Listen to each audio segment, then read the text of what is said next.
Check, check, check. One, two, three. Check, check, check. One, two, three.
Welcome, ladies and gentlemen, to Late Night Saturday stream over here at twitch.tv/theslayergiant and youtube.com/theslayergiant. It is me, Alex the Slayer Giant, back again, third time this week. Managed the third time despite the kind of erratic schedule for this for this week that were interrupted by family emergencies and natural disasters. But no just chatting preamble today because I kind of want to get through the Halo Campaign Evolved campaign, pardon the redundancy there, and I got close to beating it last time. I made it through 7 out of 10 chapters, and I still have the prequel missions, so I was like, yeah, I kind of want to get this done because I need to get at least a full playthrough in, since I've been like jumping around from game to game to game to game over the last few weeks, from Elliot to leaving the God of War Ragnarok playthrough kind of like done halfway, and other things I had planned that kind of like fell through the wayside. But who we got today here? Did I look at Logan's video for the third person? I did, Nissa, and welcome. In fact, like I saw them post the thing like on Blue Sky, and I was like, heck yeah, I'm gonna look that because I kind of want to test the third person mode, and it's kind of neat for sure, but it's not how I would like to play Halo like completely, because it's like you can tell that they just put the camera pulled back, so that just doesn't work for me. Like in Resident Evil, where they actually, like Resident Evil Requiem, they developed the game with actual consideration for the third person mode and first person mode. It's not like that here. So okay, why the frick is my chat not showing today? My multi-stream chat. Okay, please reload. There it is. I think.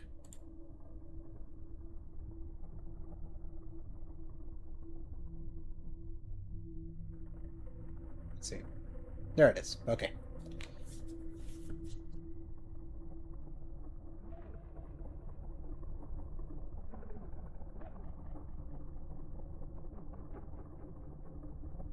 Who did we get? Ah, yes. It's my chat there. Cool.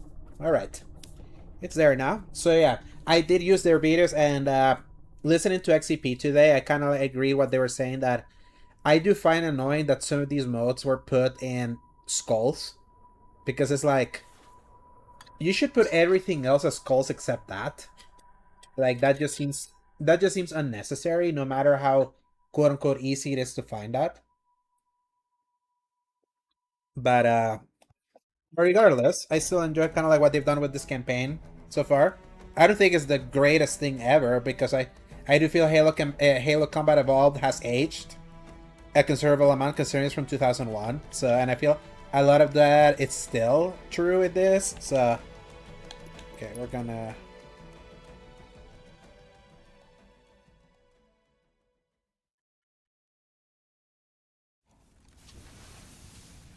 actually no, I don't want to do this mission. Can I'm gonna do the previous one because I kind of got ahead of stream. Kind of wanted to play. This is a new game. I'm gonna do normal now because fuck, like, the heroic balancing. So, Two Betrayals is where I left off. So, hopefully they will remake all the games and work on a new one. So, speaking of more remakes, apparently if you beat the Legendary campaign in this one, they have a cutscene that basically teases Halo 2 Remake. So, it is gonna happen. So, alright, so we're going to... You know what, for the lulz of this stream...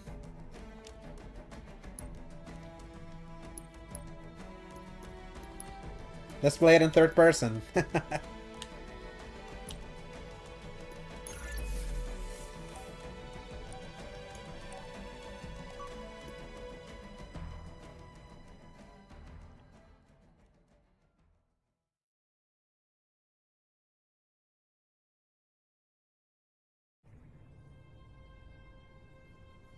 mean, we did see this cutscene last time. There we go. Look out! Can't let the monitor activate the ring. We have to stop him. We have to destroy Halo.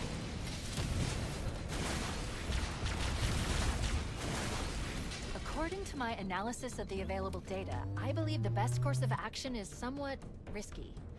An explosion of sufficient size will help destabilize the ring and will cut through a number of primary systems. We need to trigger a detonation on a large scale, however. You saw online you can get an achievement play on easy and killing all the Marines by pushing them off the ship. That's awesome. I love achievements that are like that. I'm going to search what's left of the Covenant battle net to see if I can locate the Pillar of Autumn's crash site. If the ship's fusion reactors are still relatively intact, we can use them to destroy Halo.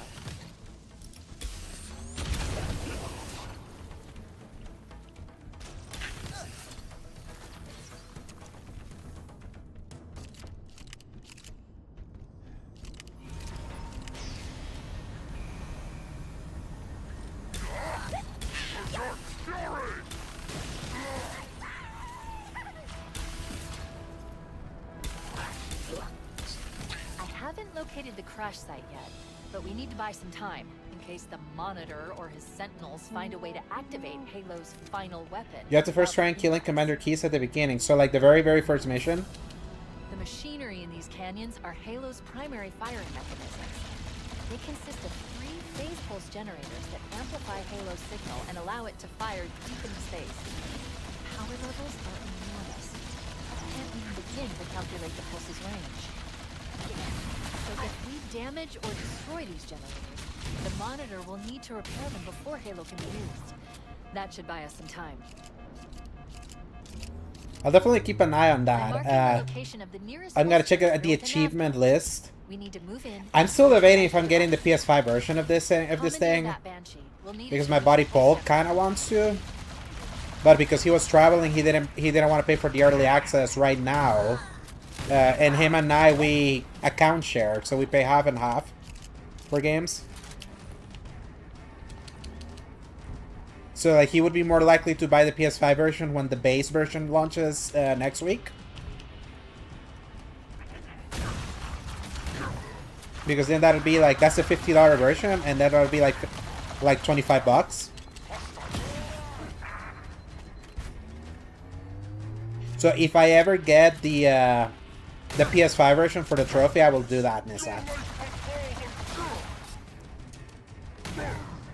Since I'm more of a trophy whore than an achievement hunter.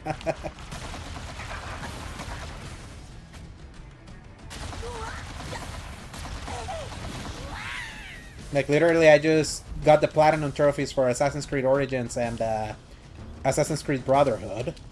And after a good break of not pursuing Platinum trophies, I finally kind of went back. And I forgot that how fulfilling it can be, and also what a waste of time it is.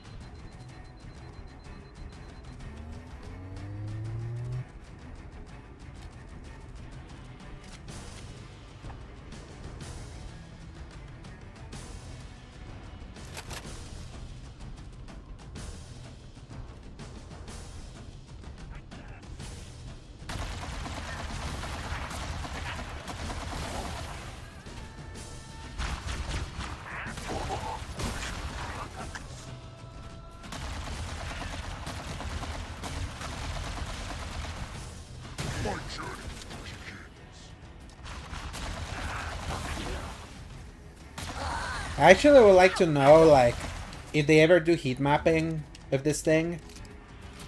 How many people find the achievement, like, how many people find the skull for third person, and what's the heat mapping for the people that actually play this in third person, instead of, like, the traditional first.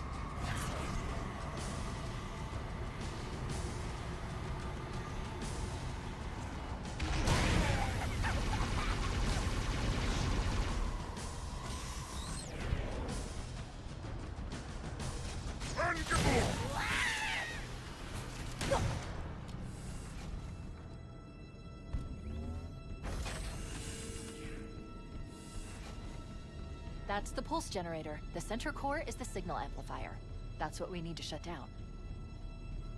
There should be 3 power. One thing I kind of wish they did was enable a toggle so you could switch from first person to third person at will instead of having to enable it as a skull. And what up, Matt? Good to see you in this late night Saturday.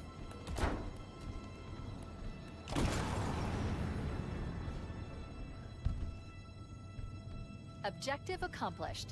The pulse generator has overloaded. Scanning. The generator's central core is offline. Well done.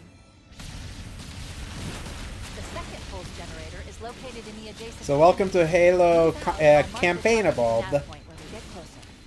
It's a remake of the original Halo.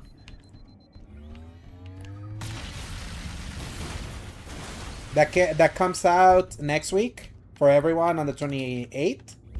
But was available for early access since Thursday. Was it Thursday? Yes, it's Thursday. So.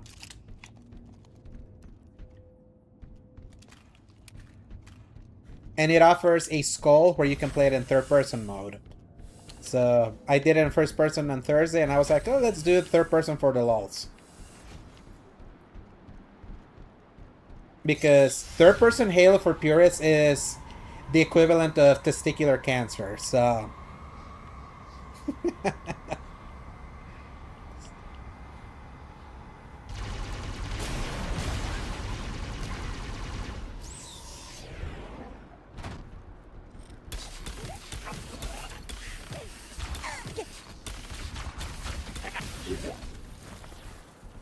And though I'm playing this on Xbox, the big deal about this remake is that it's the first time that Halo is showing up on PlayStation because it's such a massive deal. It's like the closest analog is Sonic appearing on a Nintendo platform when Sega and Nintendo were like direct competitors. So, and you know that Halo is Xbox. How has Halo series handled first and third person most throughout the franchise? That's the thing. There wasn't until like an experimental mode in Halo Infinite, the last mainline Halo game from 5 years ago. Usually, like starting from actually no, like usually third person would be reserved to whenever you grab like a big turret, you would pull it into third person mode. But most of the gameplay was in first person. So it would always have kind of like this dynamic between both of them in most of the recent games. But it was never fully third person.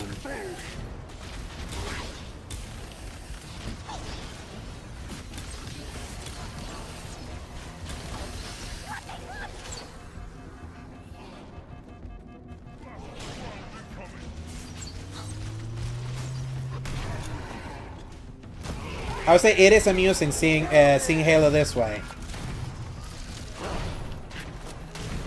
It feels wrong, but it is amusing.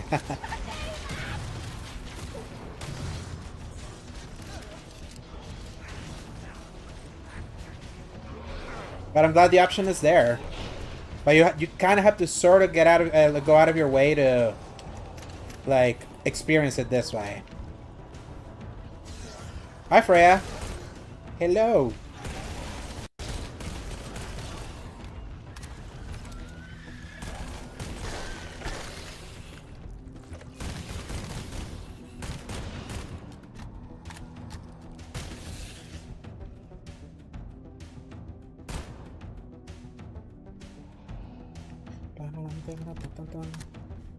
Welcome to my impromptu Saturday stream that I kind of mentioned was gonna happen if I didn't stream on Friday, and it didn't. And since Friday stream didn't happen, that's why I'm here.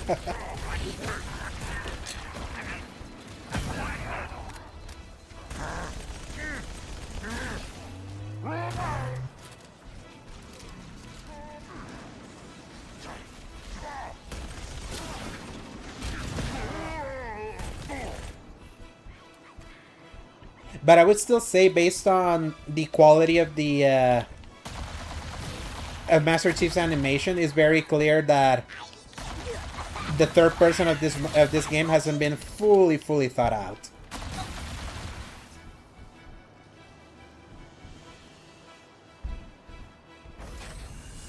Like, the animation is like what you would see if you were playing co-op and you were watching your partner run.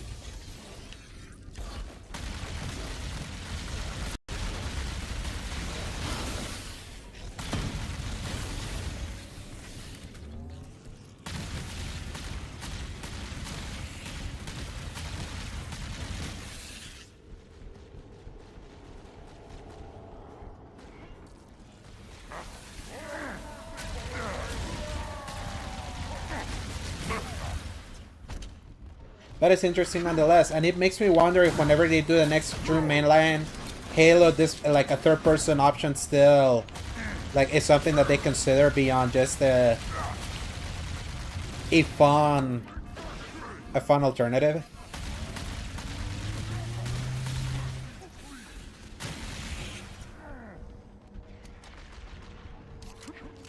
The classic allow you guys to stream math, yeah. I usually tend to say that I do 3 streams a week, Freya, and this week with my blackout and some other emergency that happened on Tuesday and Wednesday, like, I kind of needed to math it out. You know what they say, that consistency is key.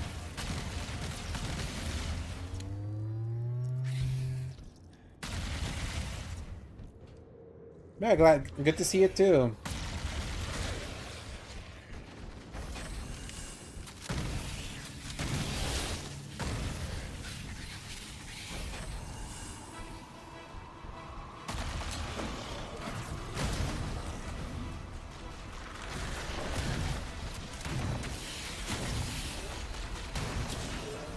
Get out of here, monsters.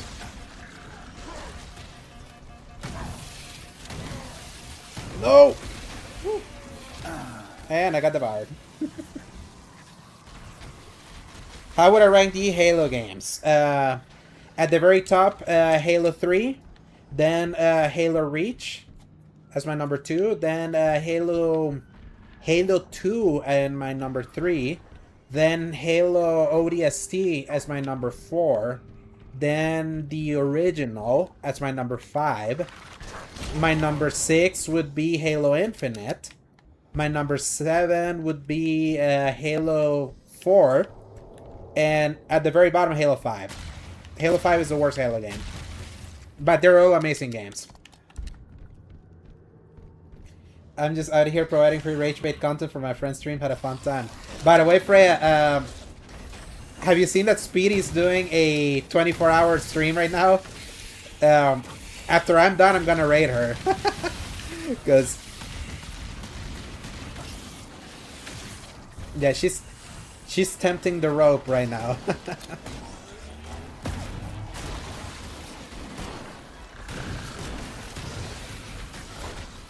Magnum.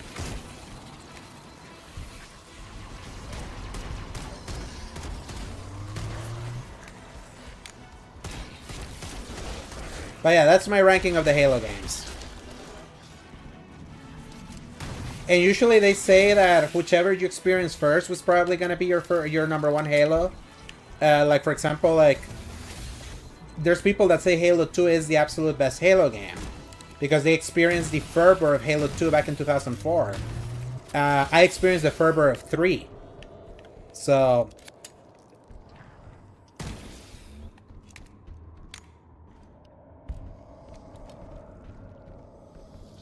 yeah, you're the master lurker, Freya. Oh, yes.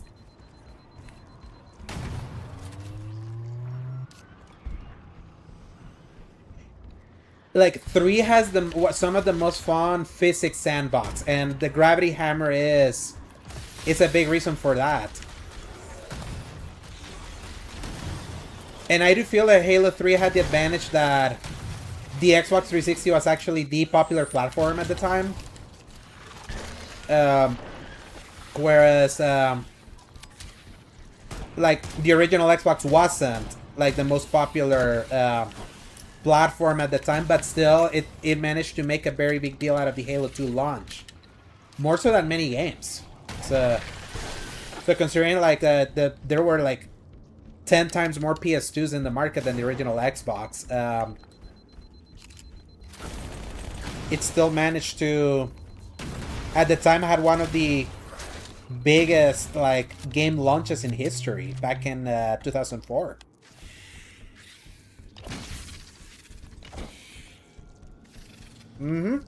You describe many of us, Matt. So that's the reason why Halo 3 is, like, is considered, like, the favorite one, because of that. Imagine hearing all these great things about Halo 1 and 2 and then jumping in with 3. That was a lot of us. So, and I played 1 and 2, not to completion, because I didn't own them on the original Xbox. But I played, like, 1, I borrowed from a friend, like, for a day. And I played, like, half of it. And Halo 2, I played the beginning at my uncle's place in New York in 2004. So, but that was all my experience with Halo 1 and 2, and then 3 was, like, my first full experience.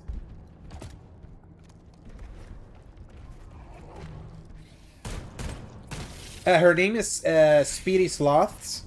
She's a multiplayer streamer that does variety to the site, and she, like, her variety has been playing through the Resident Evil series for the first time. And she found me, like, she raided me when that one time that I was playing the original Resident Evil after I came back from my Richmond trip from back in March. So that's how I met her, and then I went to watch her streams, and we've been stream bots ever since. So she has raided me quite a bit. So.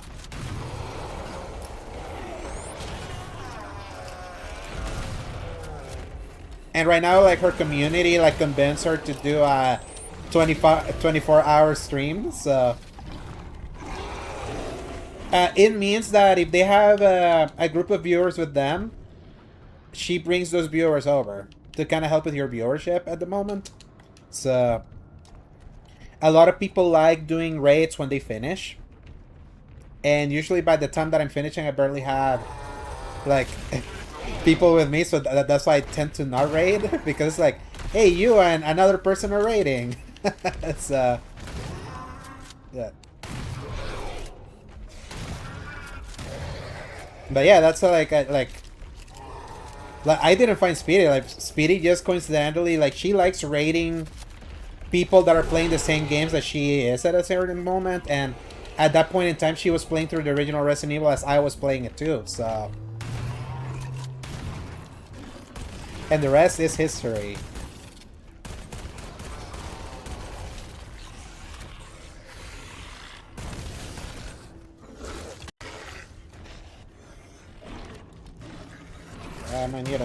I need another gun.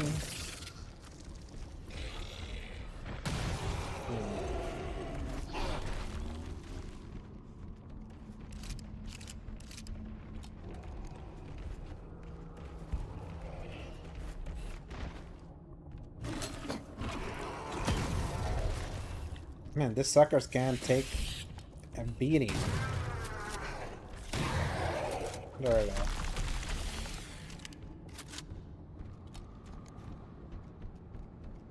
See, different weapon.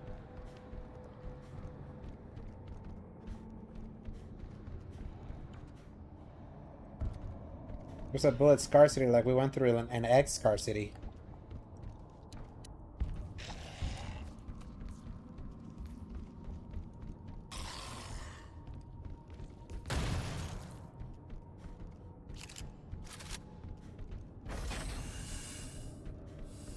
Alert. Pulse generator is still online. We need to neutralize all three. I recommend seizing a Banshee and flying to the nav point on your display. Okay, Alright, let's get this take person care of the rifle. next pulse generator. And let's ride a ghost. Am I excited for... I'm now getting more excited for Wolverine Freya thanks to the new story trailer. I lost a lot of my excitement with the gameplay reveal from a month ago. But now that we've seen, like... We've seen a more advanced, more polished look of the overall game in that story. I'm a little bit more excited. And I am very excited that God of War Lao Fei is coming out on February 16. If anything, like, today was almost gonna be a God of War stream. Because I kind of wanted to be like, hey, Lao Fei comes out in February, let's celebrate. But that's gonna be the next stream. Now that we got, like, concrete confirmation that that game is literally in February, which is wild.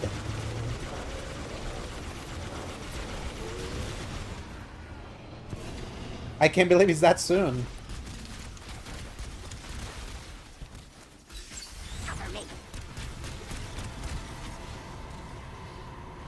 And then Cory Barlog confirmed that the next Kratos-led God of War, like, it's already in development. So I find that really weird. That they are already confirming the next game. It seems very damage control-y. And I don't know what kind of damage control it is. Is it like the backlash over the no disc things for PlayStation, or is it the backlash that arose from a non-Kratos God of War with Lao Fei's reveal? So, but either way, like, we got a lot of God of War coming. What games are you most excited about that come out this year? So, after this game, there's this game called Beast of Reincarnation. It's actually a game by the developers of Pokemon. It's an original idea, and it's like an action game. It's like a mystical action game that looks really cool. And that comes out on August 4th. No, August 6th, sorry. August 4th is Marvel Tokon's Fighting Souls, which is like this anime-style Marvel fighting game that right now has a beta running right now this weekend. Let's just say that I played that beta and I deleted it. I saw enough.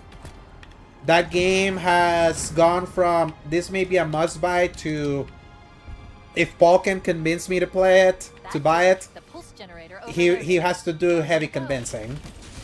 Metal Gear Solid Master Collection Volume 2 at the end of August is my next most anticipated game. Metal Gear Solid 4, Guns of the Patriots making out of PS3. And becoming kind of like the... That was the game that I bought a PlayStation 3 back in 2008 for... Well, I bought it in 2006. The PS3. Actually, no. Scratch that. I bought it on March 2007, a PS3. And I wanted it because of that game. So it's wild that that game is finally making its way multi-platform. So I can't wait to experience that.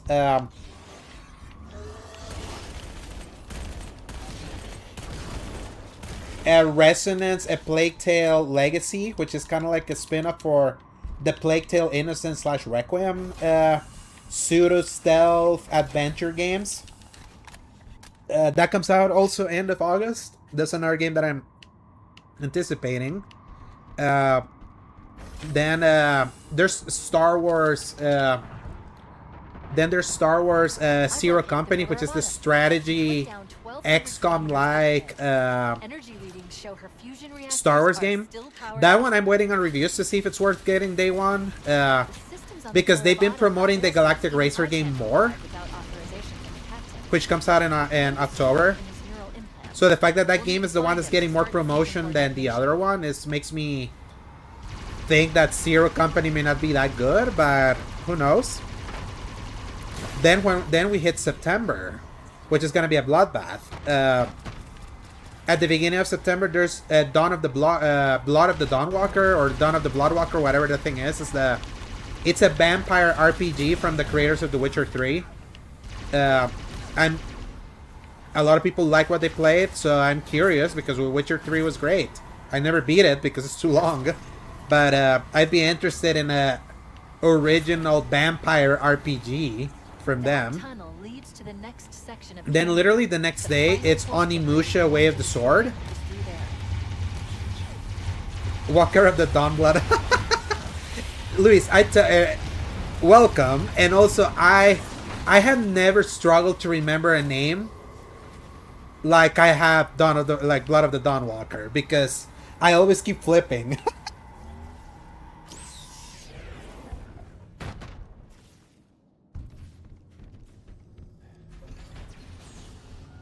So the fact that I keep flipping kind of tells you a lot about that game.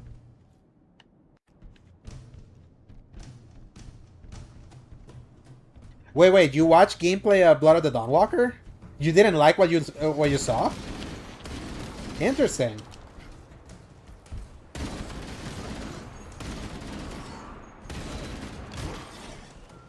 Like a lot of the previews were super positive about that.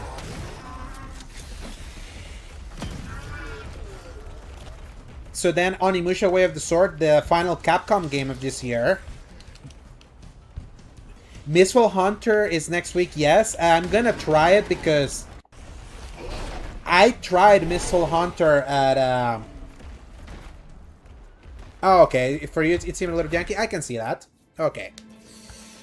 So about that game, this Mistfall Hunter, I played it at SGF last year, and I hated it.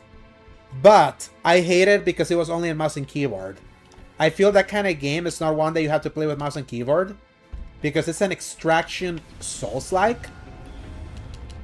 So now after a full year and now with a controller in hand, I kind of want to see, like, if I feel different about it. And thankfully it's on Game Pass, so I'll get to try it nonetheless. So, but back to September after Onimusha Way of the Sword, which I played the demo. I really liked the demo. And Capcom has been just killing it. And I saw a lot of really cool stuff at Summer Game Fest with that game that the people that played the public demo have not seen. I'm very excited for Onimusha, and hopefully I'm gonna sign up to see if I can review it.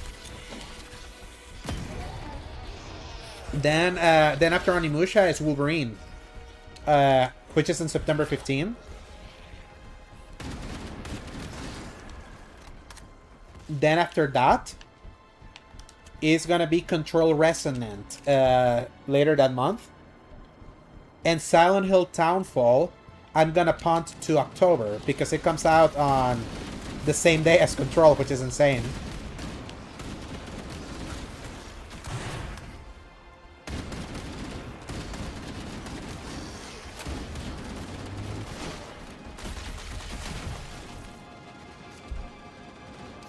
Your birthday month is packed with it. Are you a September person, Nissa? Or are you October?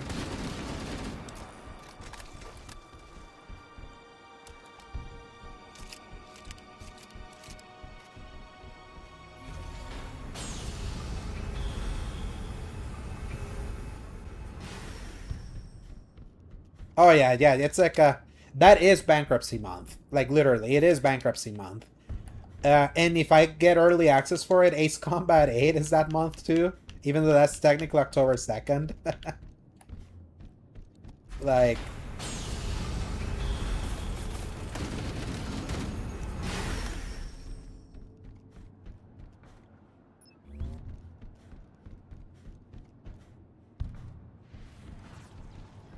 and the thing is that October is equally packed, but the heavy hitters are in October for me.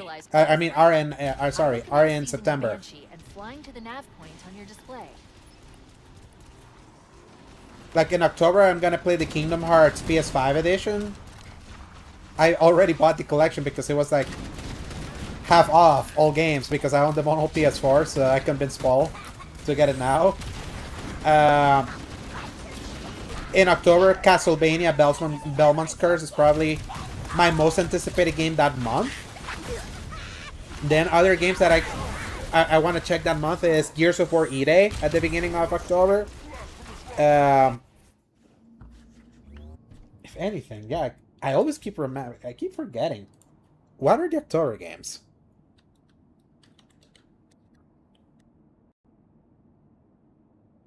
You're heading to bed. Good to stop by. You enjoy your night's rest, Matt. Thank you so much for stopping by. I'll see you in the next one. Hopefully, if I go live much earlier than tonight, this late Saturday. So October. Yeah. So it's a Rayman Origins Enhanced Edition. Holy crap! They're doing both the Enhanced Edition of Rayman Origins and the remake of Rayman Legends. Holy crap! And they're the same day. That's wild. So Ace Combat 8 is that month also. But if you do early access, that's late September. I don't know if I'm going to do that. Gears of War E-Day, October 6th. Star Wars Galactic Racer the same day. I'm going to skip Clive Barker's Hellraiser Revival. I could do a sale for that one. I played it at SGF. It's good, but not better than anything else that I kind of like want to play then. Kingdom Hearts, the newer version. Dragon's Dogma 2, the Dark Arisen DLC. That's going to change the entire game. Basically, the enhanced edition of Dragon's Dogma 2, that's October 9. Valor Mortis, the first person like Napoleon like Souls-like. I played that one. It's actually really cool. That's also that month. Castlevania. Ratatan, which recently got delayed from July to then. Then I already said Castlevania. I'm not gonna do Tales of Eternia much. Toy Story 3 Complete Edition is the 15 alongside this Toy Story Retro Roundup. All those Toy Story games that I played when I was a kid. That's kind of wild. Final Fantasy Resonance, another one that I'm super pumped for. Call of Duty Modern Warfare 4. I'm the Call of Duty guy at SG, so I assume I'm gonna be reviewing that one too. And Phantom Blade Zero. That's a lot of games for me in October. The good thing is that if one of them slips for me, or I'm not able to buy them, Black Friday's in the corner, and we know that November is literally just GTA. So that's right, the Barbie remake game from Atari. I think it's the same people that are doing the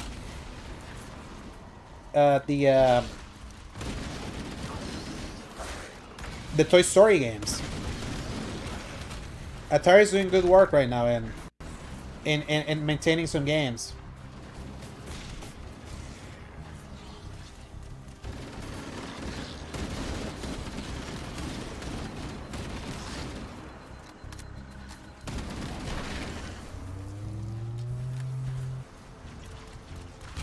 Ubisoft cooking for once, yeah.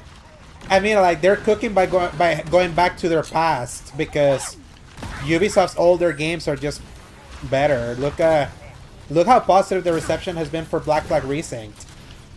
And they still put a lot of work into that remake. And they've got rewarded handsomely for it.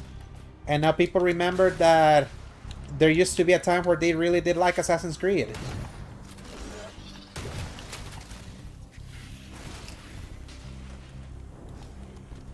If only they could still make them like they used to. Or remember that they're not good at RPGs.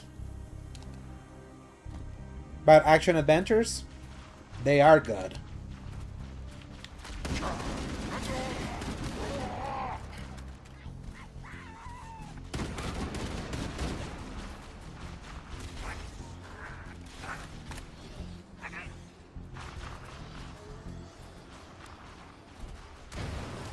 Man, Black Flag Racing was so good. I want to platinum it. That's how much I like it. I just went to platinum older games first. And wanted to give myself a little break from it after grinding that review. So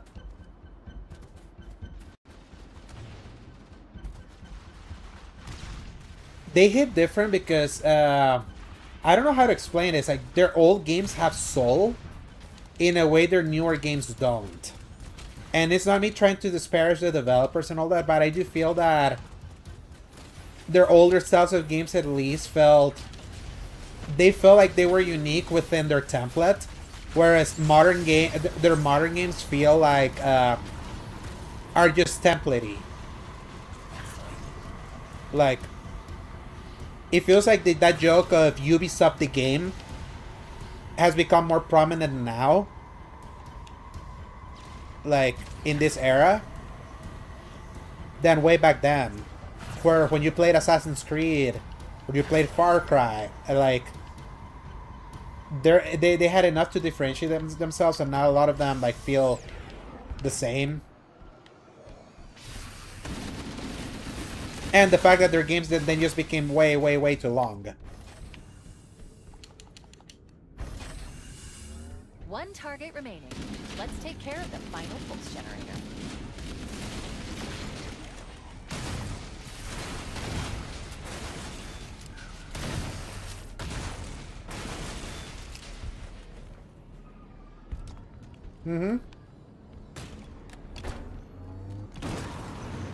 In Ubisoft's case, not even just battle passes, but just kind of like to shovel time saver microtransactions and things like that.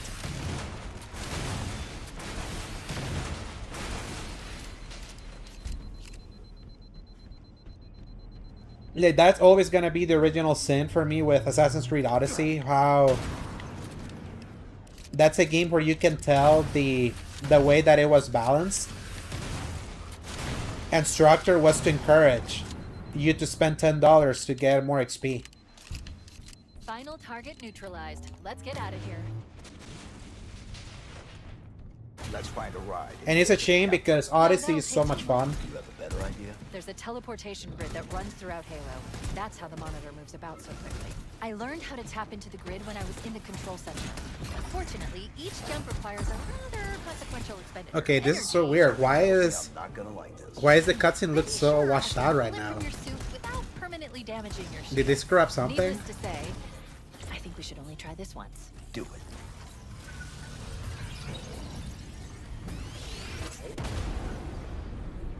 And the thing is, back in the day, I actually stupidly bought the $10 XP out of curiosity.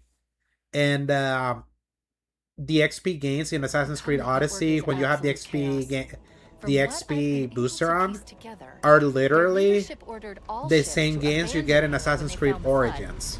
But they were too late. The Flood overwhelmed this cruiser and disabled it. The Covenant are terrified the Flood will repair this ship and use it to escape from Halo. Actually, I want to test something real quick. Because I had to deactivate HDR halfway through the game, so... Let me see. Because my monitor is not HDR, so I need to always...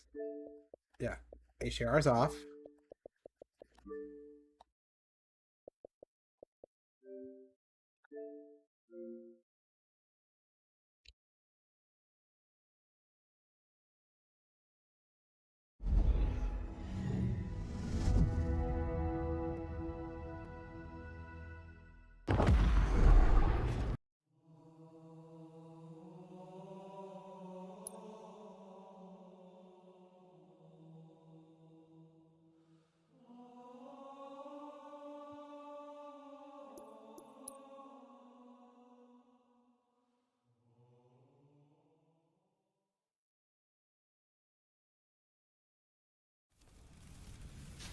I certainly did back then. And I'm reading the captain's transponder. He's in the control. that forever colored my opinion of that game Detecting any human and made me cringe for everyone that calls it its favorite because of that.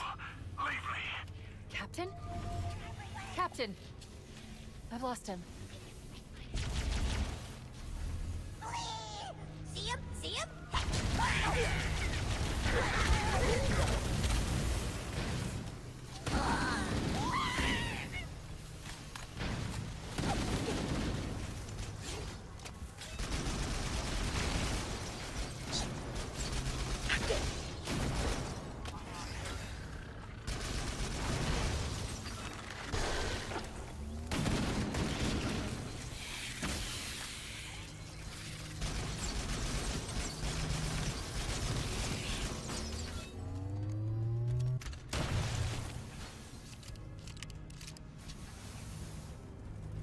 But that was the last time I would ever buy a 10 an XP booster Analyzing damage. for a game. This hole was caused by some kind of explosive. Because that's Very just colorful so... if it tore through the ship's hull. Yeah. All I detect down there are pools of coolant. The crash did more damage than I suspected. Analyzing. Coolant leakage rate is significant. The ship's reactors should already have gone critical. Wait, Luis, you were not noticing that I was playing in third person? Were you just audio lurking? That's so funny. I love that.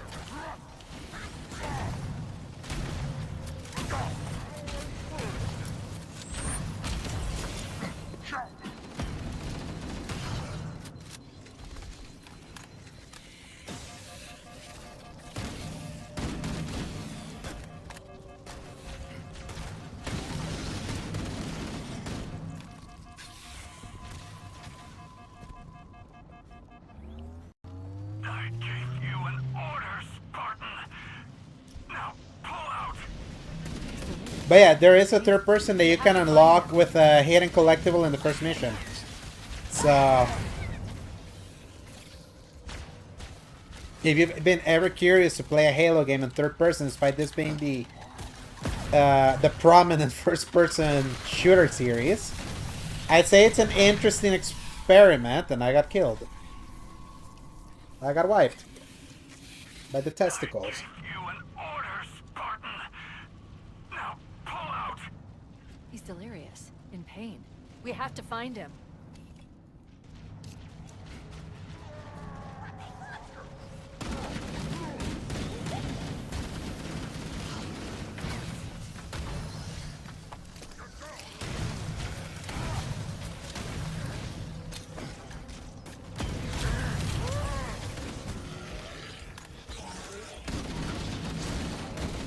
And the thing that makes me curious is because this game is running on Unreal Engine 5.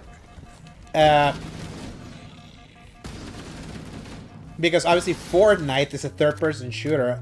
It makes me wonder, wait, we're putting Halo or we're layering Fortnite's engine on top of the Halo engine? Could we try to do like a third-person mode that resembles the Fortnite's?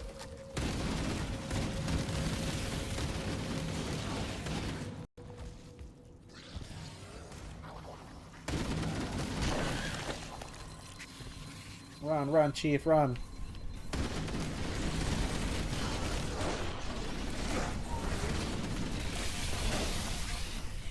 Gosh. These suckers won't let up. Need to keep chugging grenades there. Okay, thankfully I got a checkpoint here.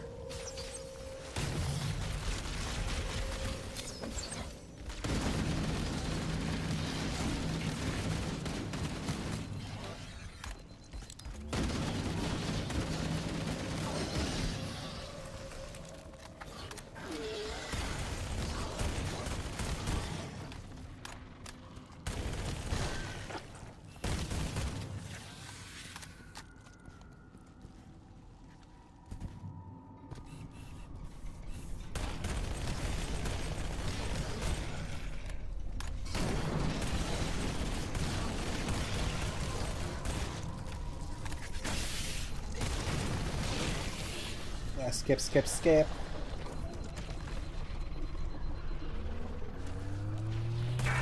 Wait, the Covenant and Flood are attacking each other. I recommend we wait until they've worn each other down. Then we'll only have to deal with the stragglers. No thanks, Cortana. I'm on a time clock right now.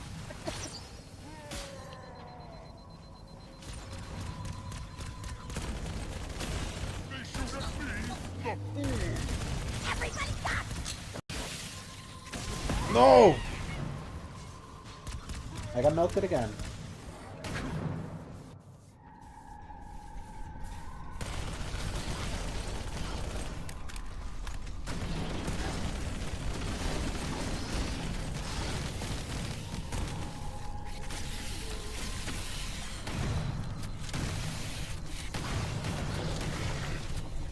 Yes, shotgun ammo.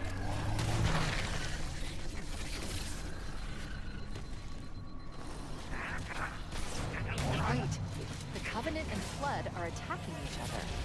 I recommend we wait until they've warned Oh, each come other. on. Then we'll only have to deal with the stragglers. Like, what killed me there?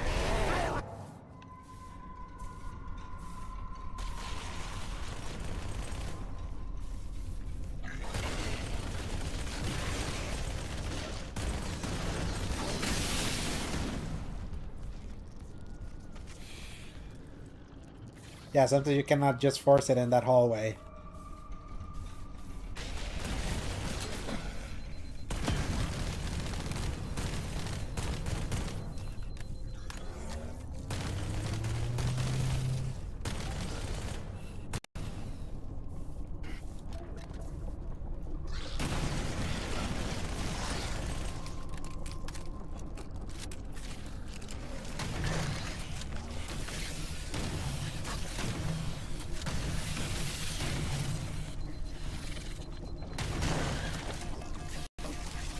No! Ah.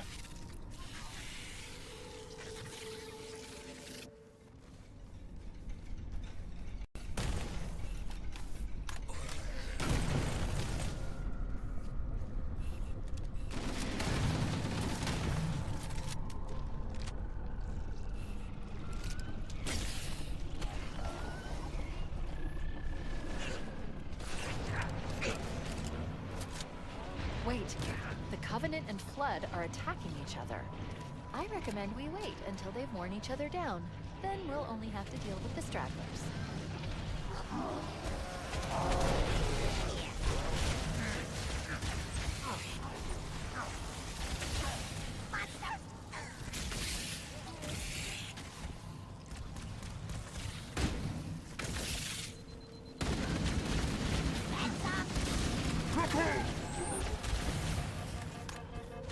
Oh, come on, come on, come on.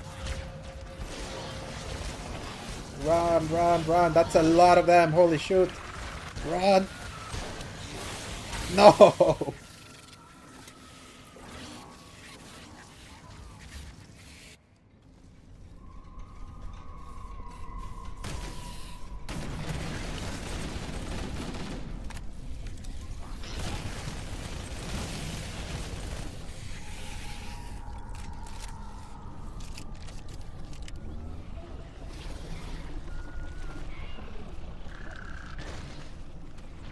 Wait, the Covenant and Flood are attacking each other. I recommend we wait until they've worn each other down. Then we'll only have to deal with the stragglers.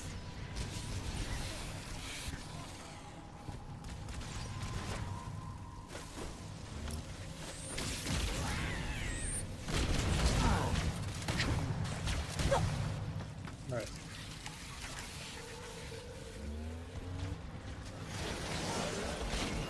So much alien zombie here. Come on, run, run, run, Chief, run.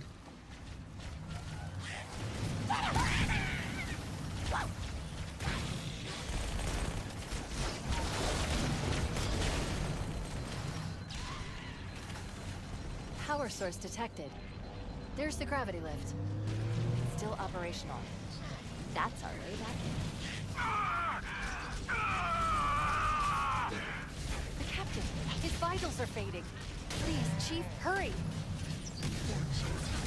Oh shoot, no, no.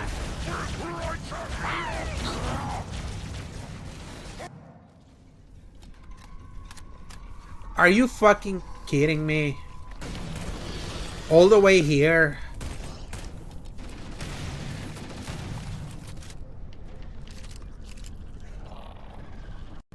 Man, the remake has some truly horrendous checkpointing sometimes.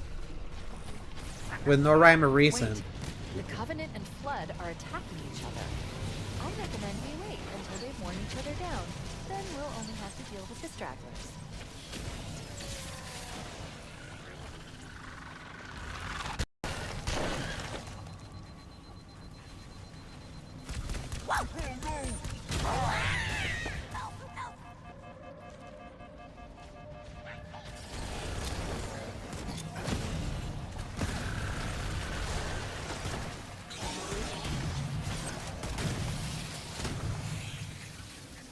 Oh man.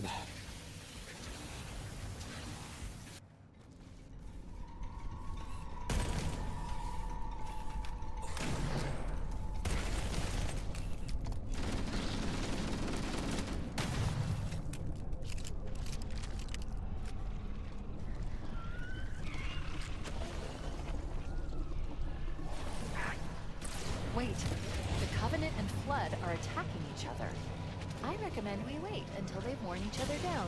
Then we'll only have to deal with distractors. Okay, let's... I guess we wait then.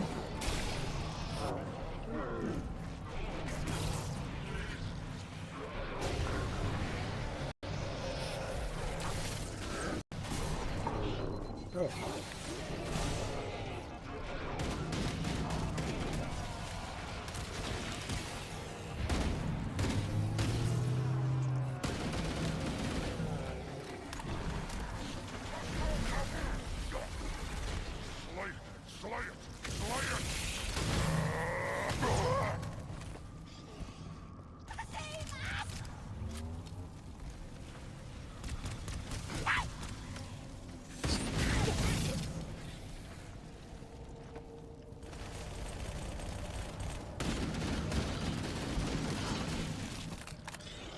Okay. Checkpoint, finally. Like, is the checkpoint literally, like, tuned with how many enemies you kill? Like...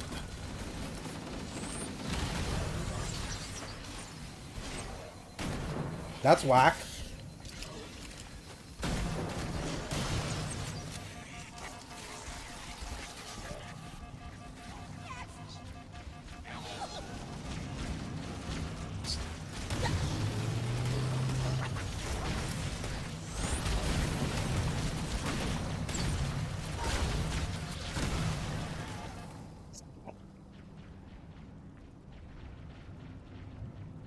At least I have a checkpoint now.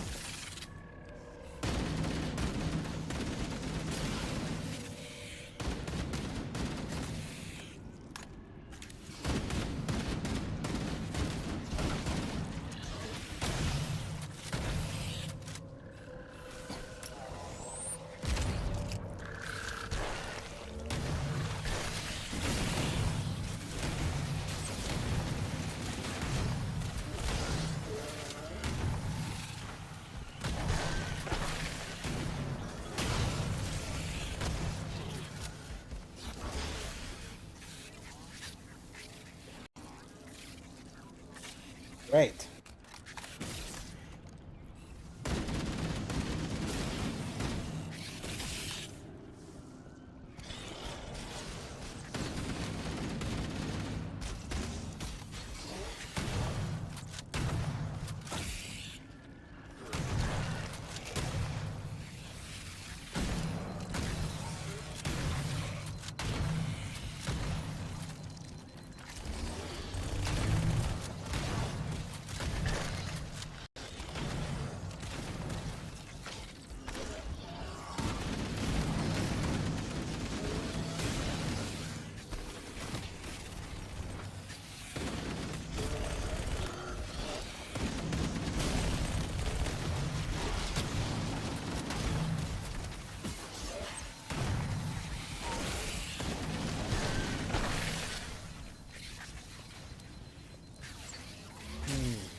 Oh, battery's running out.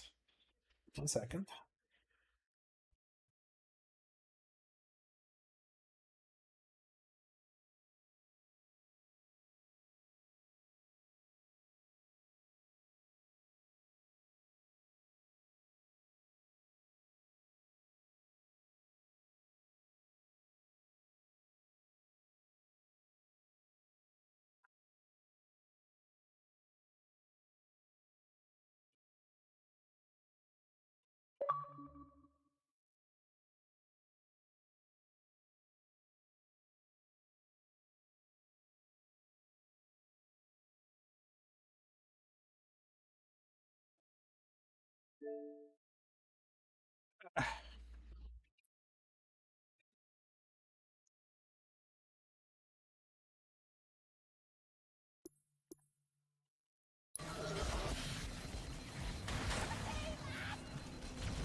Power source detected.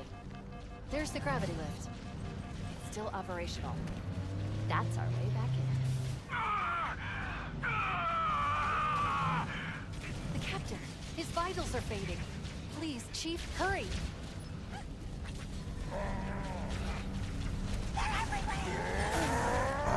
Man.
Just lay waste with this SMG, and I'm gonna take the shotgun after.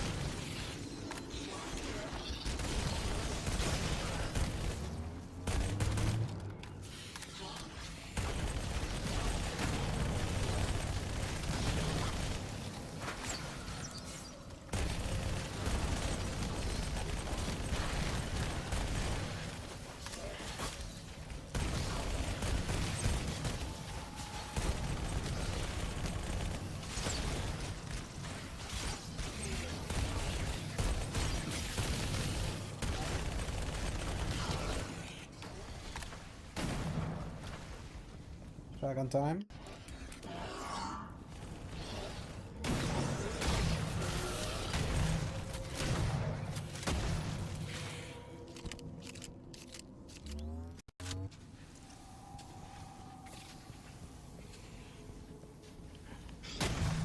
Guess I got a slightly better checkpoint.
Are you? Oh man.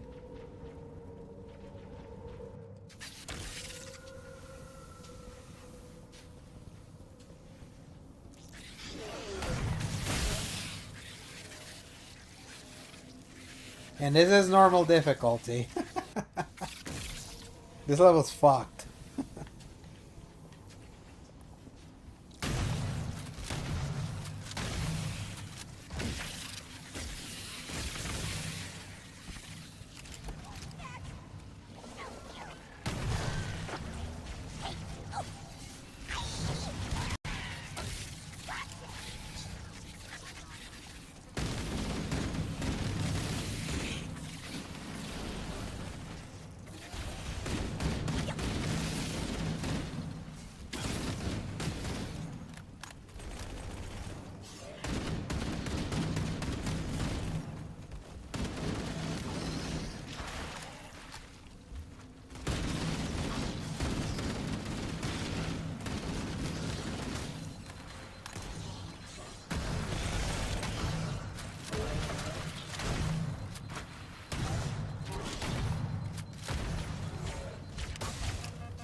Oh, another checkpoint, yay. Power source detected. There's the gravity lift. Still operational. That's our way back in. The captain, his vitals are fading. Please, Chief, hurry!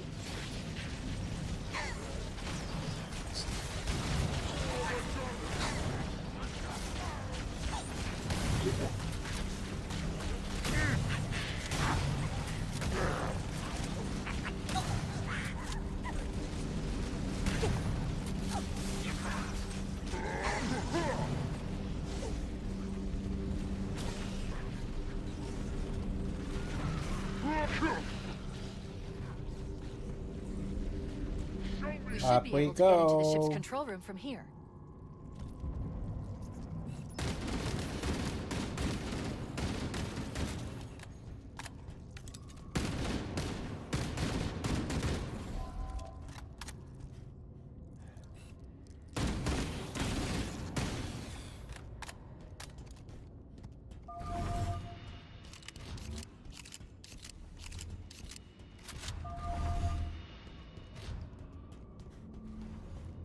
Checkpoint done.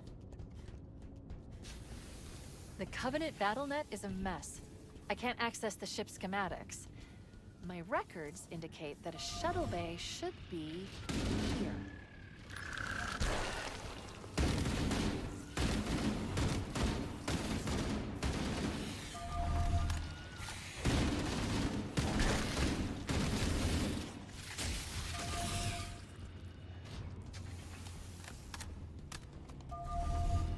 Look, in the corners. The Flood are gathering bodies here. Nasty.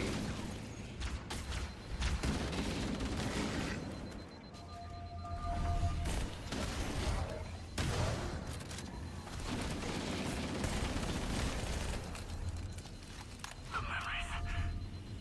They're not mine. I must hold on.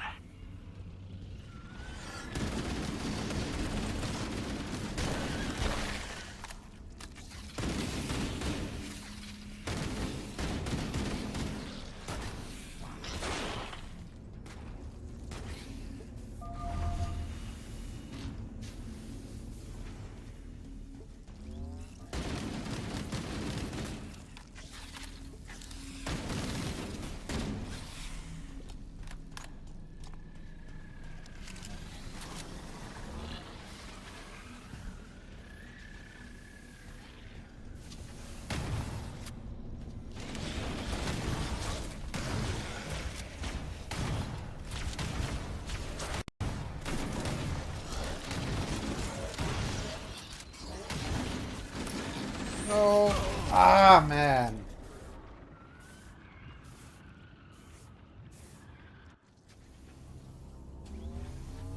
Okay, thankful I'm here.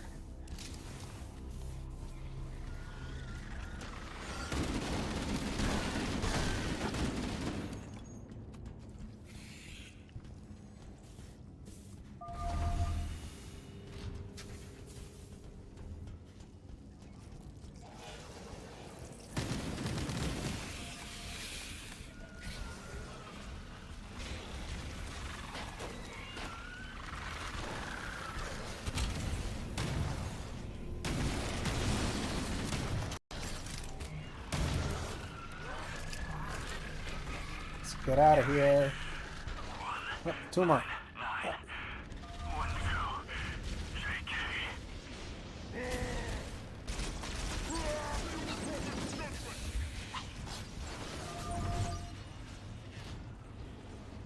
Looks like another shuttle bay. We should be able to reach the control room from the 3rd level.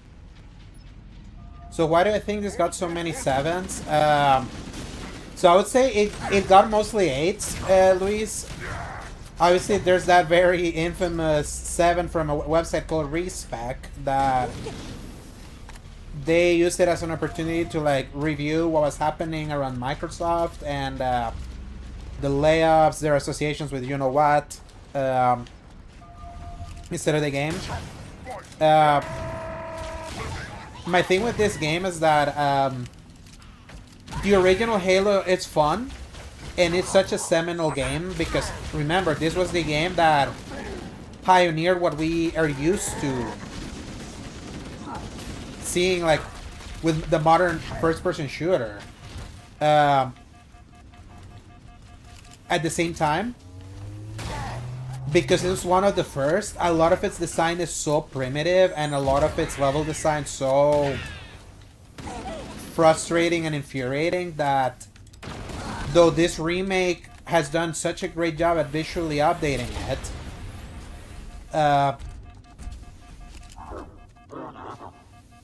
it has kept a lot of the things that 25 years later doesn't hold up as well. So it's why this is a remake that I feel like deserves the not super high scores that it didn't get. At the same time, I feel that that respec review is like everything that's wrong with current with the current review landscape.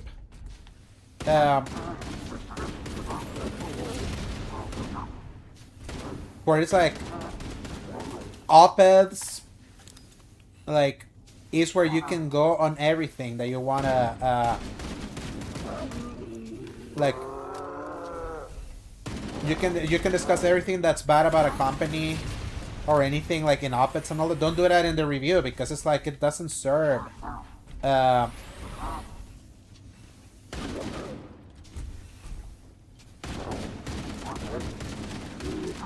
yeah, what does Halo Campaign Evolved have to do for a normal buyer with regards to like the layoffs and their support for a warmongering society and things like that, like beyond just virtue signaling? Like, I do feel some reviews kind of fell into that, and I feel that's kind of like sort of unfair. At the same time, what's so funny, Luis, is that this is not the first time that Halo was remade. The first time was in 2011 with Halo Combat Evolved Anniversary on Xbox 360. It got an 82 Metacritic back then in 2011. So, and MCC was the next time that it got like re-released because MCC took the 2011 remake and put it at 1080p 60 frames a second. That's kind of like the irony. Some people have to really accept that there's a lot about this game that is very antiquated, and the super high praise it got at launch, it was because it was a trendsetter. But remember, things that are masterpieces in certain years, some things hold up, others don't. And I would say Halo CE is kind of like the things that didn't hold up about that game don't hold up now. Like the repetitive level design, the infuriating flood encounters.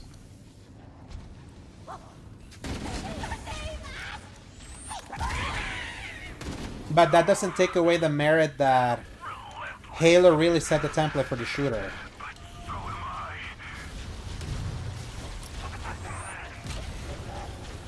But it's also a reason why I'm like, I like subsequent Halo games better. They did so much stuff better. That doesn't make this one bad. It's still really, really good. But if I were to review it, I would say 8 out of 10 is where I would land. And especially there's certain things that I feel have been tweaked for the worse. I feel they have upped the enemy density a little too much. And I do feel that tends to really hurt the flow of some of the levels for me. And is the reason why I didn't want to keep playing the heroic difficulty on stream, because it was like the enemy density, something didn't feel quite right about the challenge for me, because it's like it made it more annoying than challenging.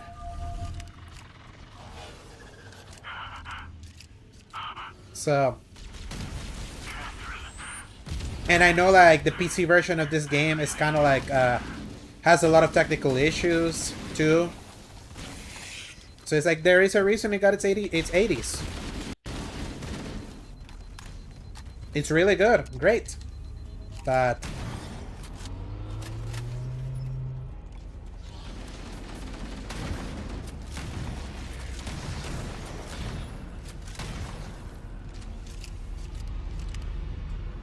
I'm glad it exists.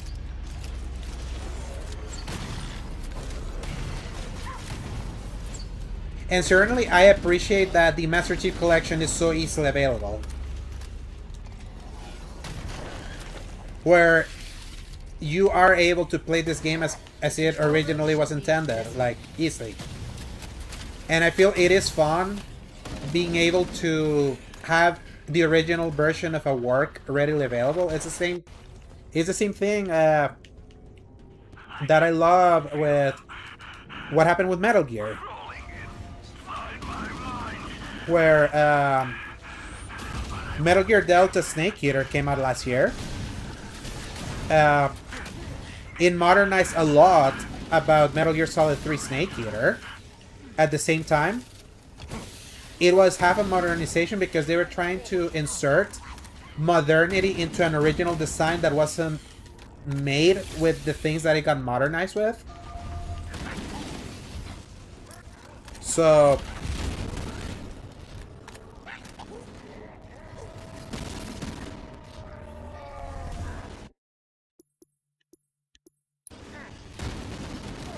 in that remake, what you got is a game that its modernization made a lot of encounters trivially easy because they were not meant to they were not meant to be conquered with the amount of control that you now have in that remake.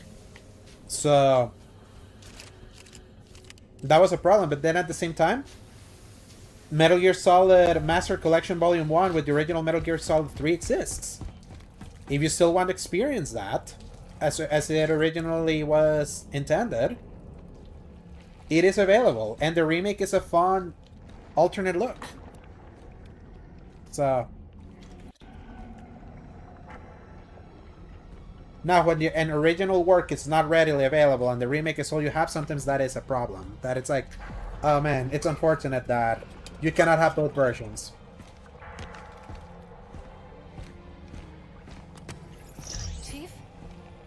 Chief! How do we free him? He's gone. It's not him. Not anymore. The captain, he's one of them.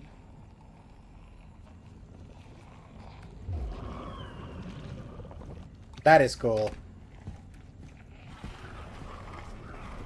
Poor Keys. We can't let the Flood get off this ring. You know what he'd expect. What he'd want us to do.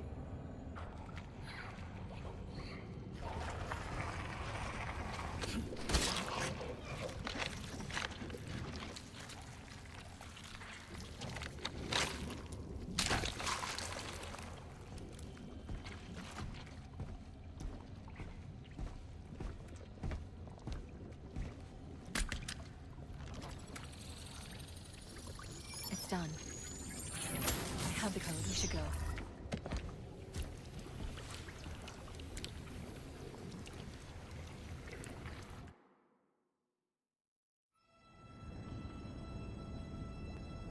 Alert! I'm detecting multiple Covenant and Flood groups approaching the bridge.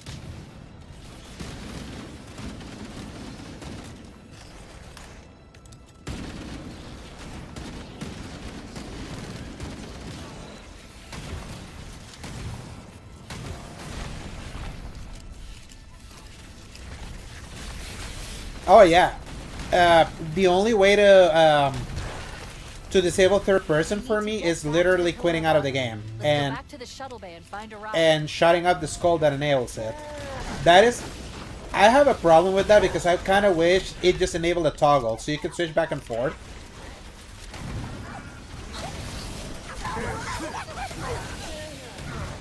Because I want to switch, I have to do this now. Save and quit.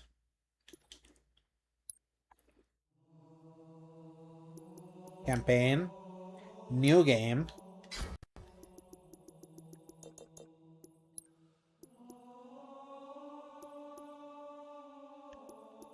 And the problem is that it's gonna restart me. Yeah. So I'll just resume. And then when I get to the other level, I'm gonna switch to first person for purity purposes.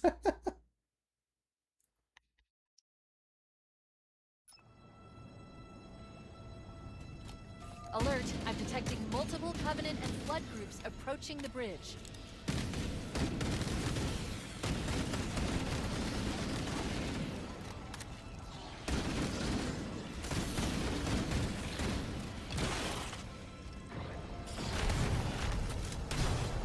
At the same time, like, when it comes to this Halo remake, I do 100% believe that the only reason why this remake exists, despite the fact that it was already remade, was Unreal Engine testing, because they're trying to move Halo away from the technology that they built it previously, and the PlayStation 5 release. Like, literally, I feel those are the reasons why I feel they did this. Because I do feel that if things had gone different with development, I think they probably would have wanted to hit this anniversary year, which is the game's 25th anniversary, with a new game.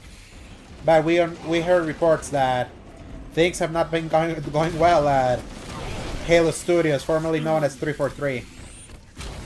So it's been a mess over there.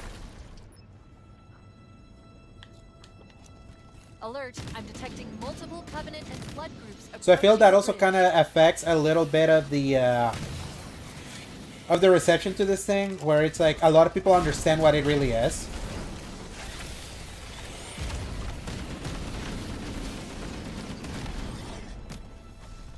And if Campaign About the Anniversary didn't exist in Get back to the Pillar in of Autumn. 2011, Let's go back to the and shelter this was to the find first a ride. remake of CE, he probably would have a different reception. Being the fourth time that it's been re-released, I mean, if we can make fun of The Last of Us being re-released so many times, I think we can make fun of Halo being re-released too. I'm sorry.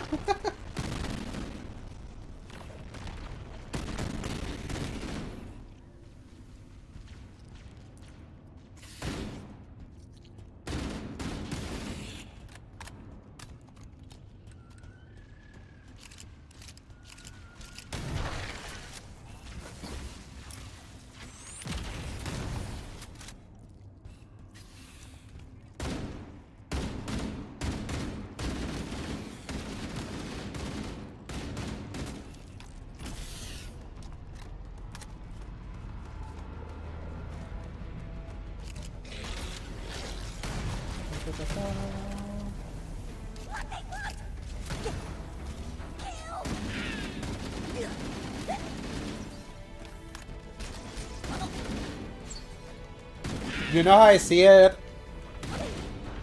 The gunplay and combat design of this game is a 10 out of 10, wrapped up in 6 out of 10 level design.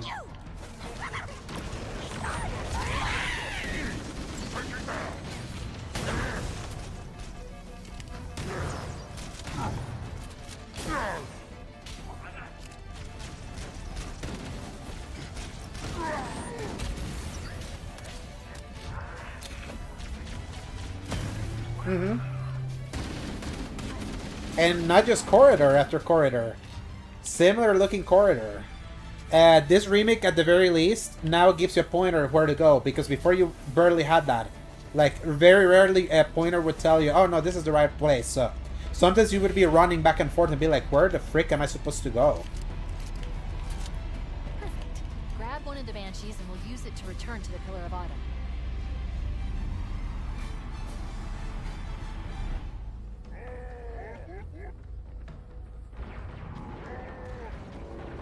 And again, 2001 design. This didn't matter back then, because it was trend setting so much. Captain's orders. And that's where I feel like I have the advantage that I don't have the 2001 nostalgia for this game that a lot of Xbox fans do have. So that's why it's something you feel you see all these calls for, man, the Xbox tax. Look how unfair they're being to this remake. Newsflash, people, like, so much of CE has not held up well. We're not gonna make it. We'll make it. Pull up! Pull up!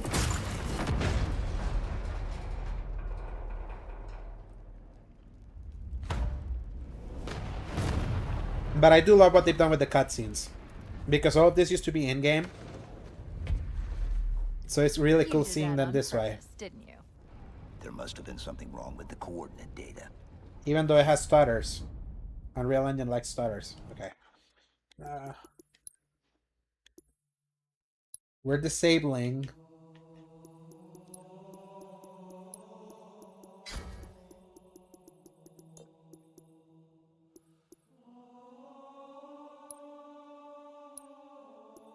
So these are the skulls. You unlock these skulls as you play? I've literally only unlocked 2, it seems like. So they're hidden somewhere in the game. So I have third person and infinite ammo.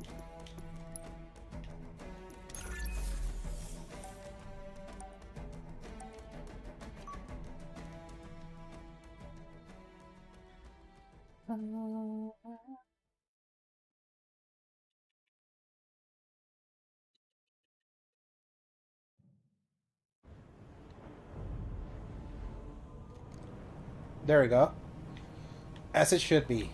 First person again. We need to get to the bridge. From there, we can initiate an overload of the ship's fusion engines. The explosion should damage enough systems below it to destroy the ring.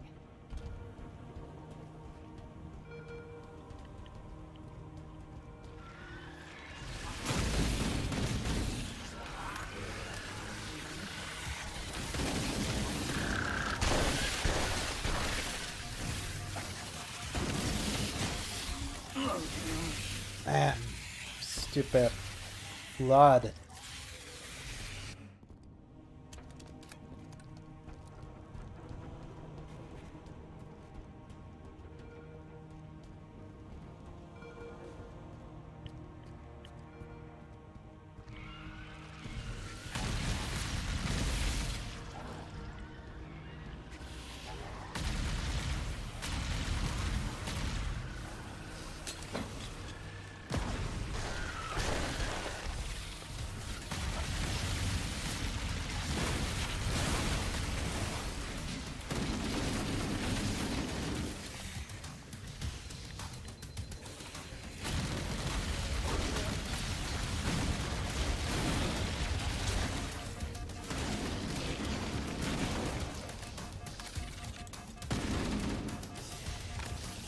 Shotgun. God damn it.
Oh no! Hunter!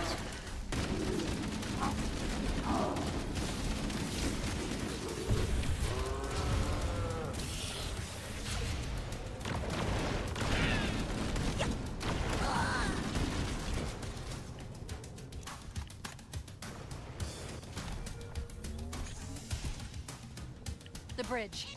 We made it. Let's get to work.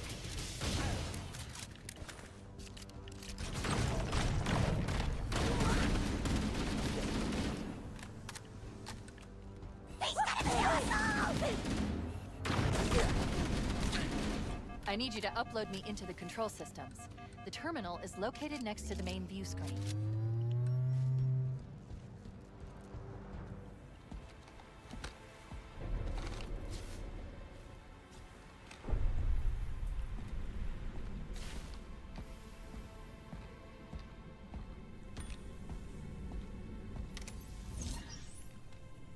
I leave home for a few days and look what happens.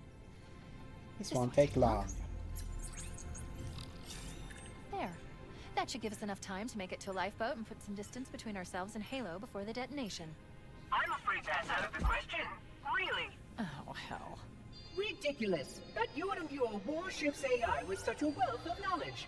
Weren't you worried it might be captured or destroyed? He's in my data arrays. A local tab? You can't imagine how exciting this is. To have a record of all our lost time. Human history is fascinating. Oh, how I will enjoy every moment of its categorization. To think you would destroy this installation, as well as this record. I am shocked. Almost too shocked for words. He stopped the self-destruct sequence. Why do you continue to fight us, Reclaimer? You cannot win. Give us the construct, and I will endeavor to make your death relatively painless. And At least I still have control over the comm channels. Where is he? I'm detecting taps throughout the ship. Sentinels, most likely. As for the Monitor, he's in engineering. He must be trying to take the core offline. Even if I could get the countdown restarted, I don't know what to do. How much firepower would you need to crack one of the engine shields? Not much. A well-placed grenade, perhaps. But why... Okay, I'm coming with you. Chief, Sentinels. Transfer me back to your suit. We need to go.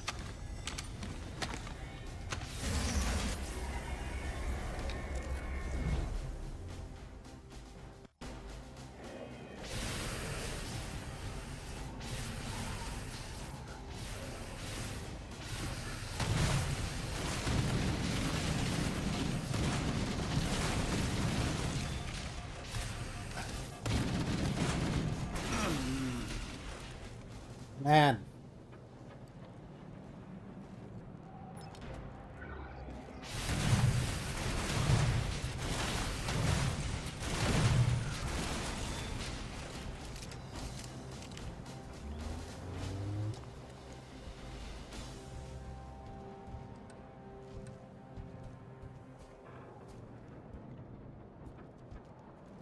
That's where the skull was.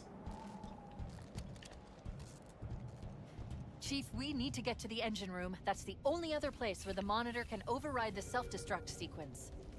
The ship was heavily damaged when it crashed. Head to the cryo chamber. You should be able to get to the engine room through there.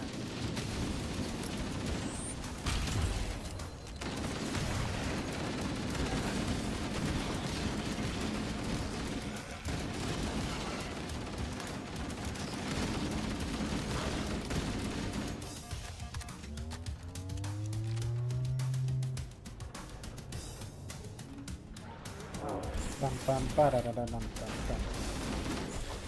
Yeah, you guys keep fighting.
Keep running.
Get out of here, you little tumors. Ah.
On.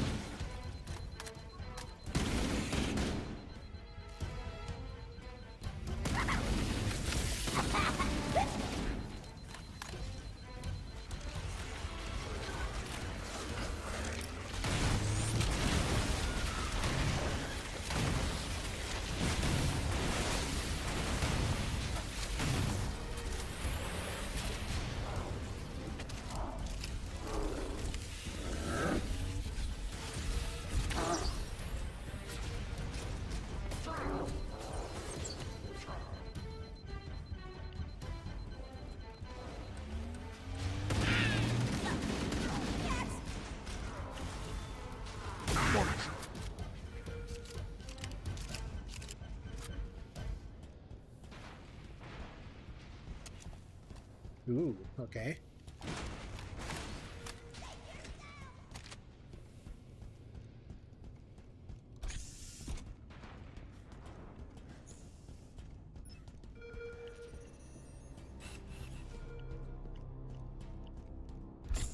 Engine room located. We're here. Don't worry, I have access to all of the reactor schematics and procedures. I'll walk you through it. First, we need to pull back the exhaust couplings. That will expose a shaft that leads to the primary fusion drive core. I remember this part. Software configurations are below required specifications.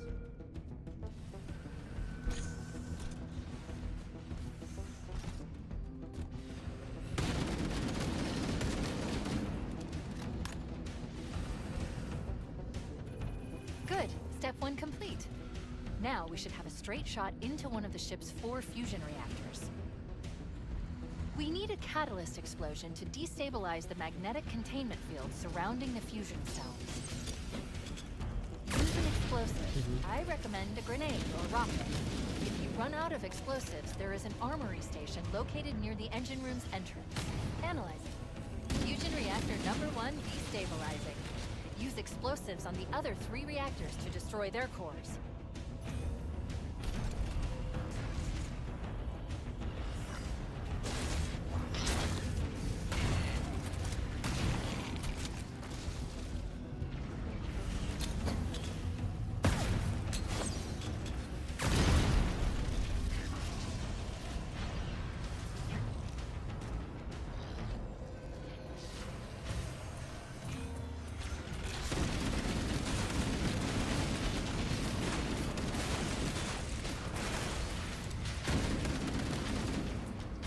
Your behavior is not in keeping with established protocol.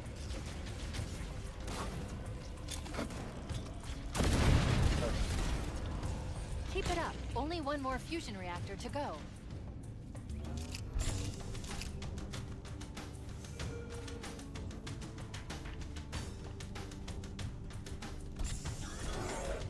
Whoa, hey there.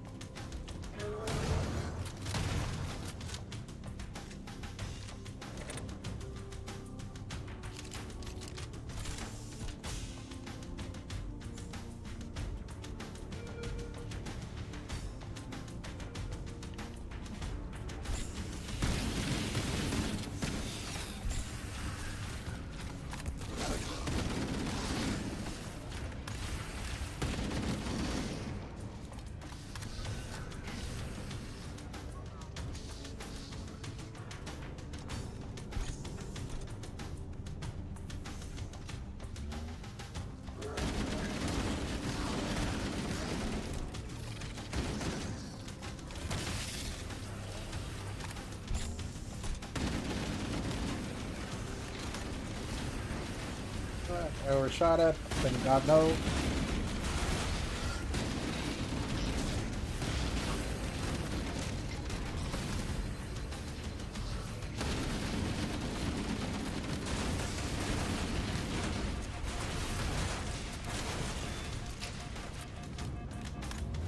Your behavior necessitates repair and revision.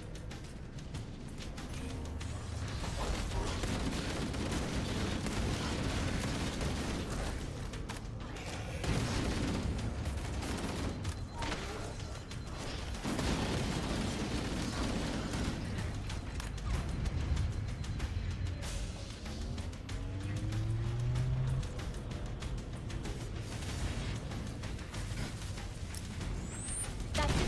The engine's gone critical. Based on the current rate of decay, we should have 15 minutes to get off the ship. Alright. Cortana to Echo 419. Come in, Echo 419. Roger, Cortana.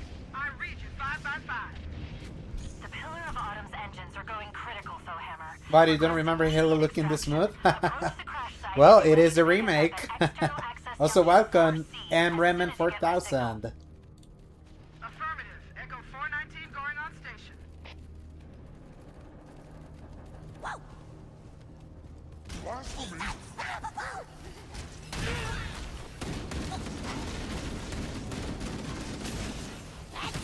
Hope you're doing good this Saturday.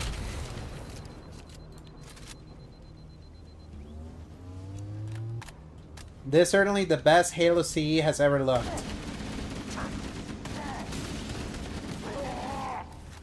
It certainly ran smooth before, and during the MCC era.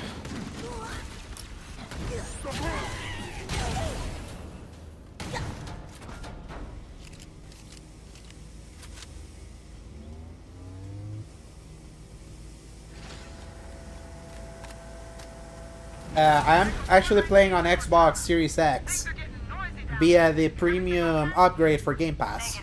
Negative. So- We have a wildcat destabilization of the ship's fusion core. I need to check how it looks in the 5070 PC we have here at home. That's my brother's.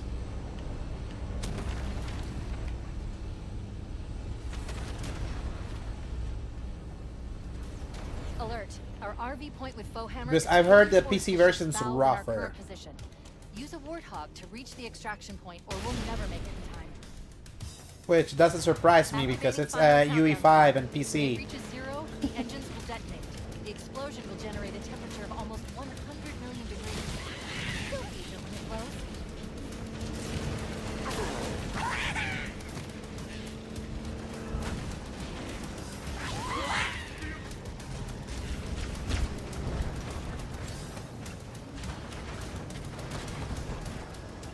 But yeah, I would say the Xbox Series X version runs good.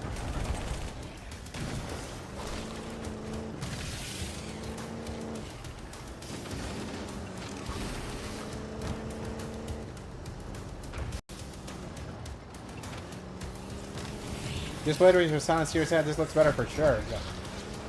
Well, it is the Series X version, so it is at least. It looks very solid. I was tempted on playing it on PS5 because I have a PS5 Pro, and the Pro version is said to have a lot of bells and whistles that are not there in Series X, but it was between paying $70 or $20 for me for early access, so my decision was easy there. Plus, I want to keep the purity that is Halo being on Xbox, kind of like try to remain true despite how tempting it is to see it look better on PS5 Pro. So, oh, it looks so cool. Cortana to Echo 419. 2 Covenant Banshees are approaching on your 6. Evade. Say again, evade. Roger, roger. But overall, I would say it's a pretty good visual remake of Halo Combat Evolved. Damn, too late. I still feel a lot of the things that date Combat Evolved have not been addressed fully, but at least there's better quality of life. That makes those things slightly less painful. Bowhammer. Don't stop for anything. I would say that I'm a little annoyed at how much enemy density they've grown in this remake because it has made certain sections that were already annoying become slightly more of a slog, especially in the penultimate level.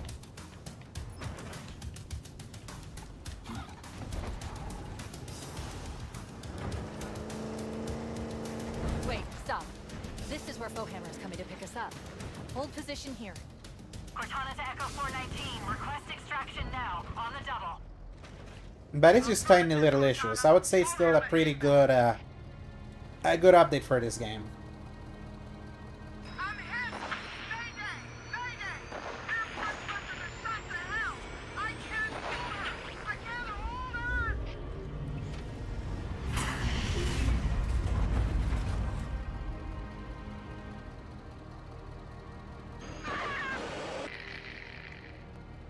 So cool. Echo 419. Who's gone? Calculating alternate escape route. Ship's inventory shows one longsword fighter is still docked in Launch Base 7. If we move now, we can make it.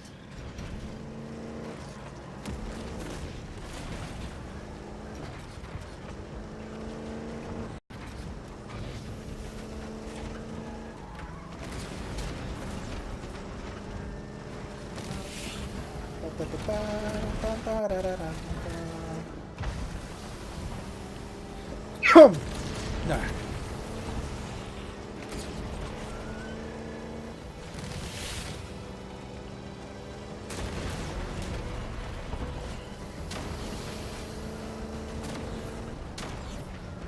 Nothing beats the Warthog final run.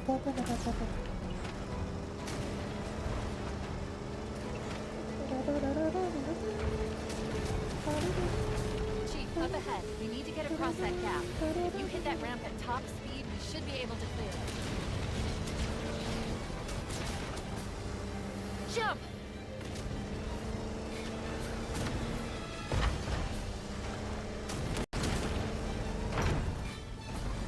I mean, was that top speed?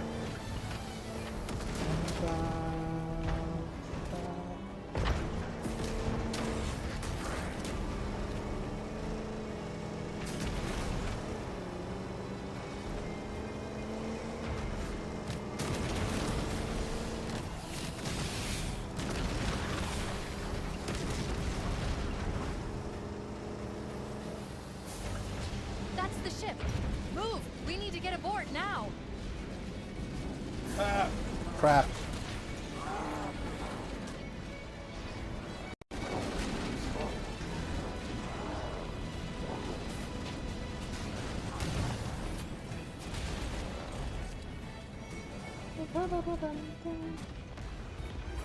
And there we go. And there's that cutscene stutter. Ugh.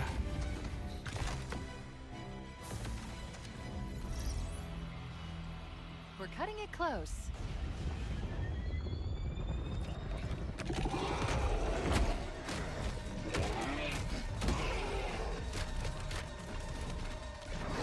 Not the rifle.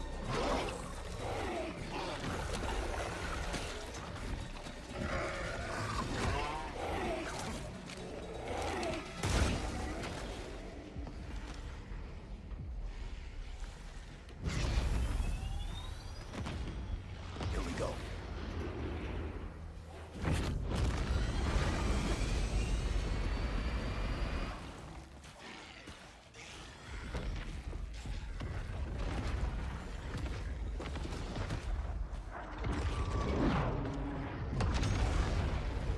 This thing's being nasty.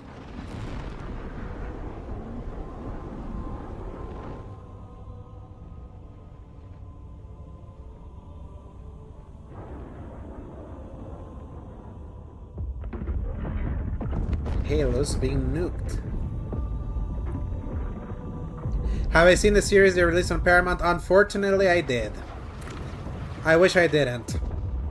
And I wish it was much better than it was. It unfortunately introduces to Master Cheeks into the lexicon. Shut them down. We'll need them later.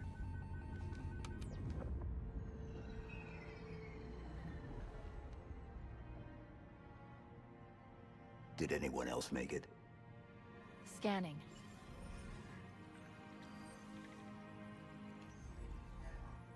No. Just dust and echoes.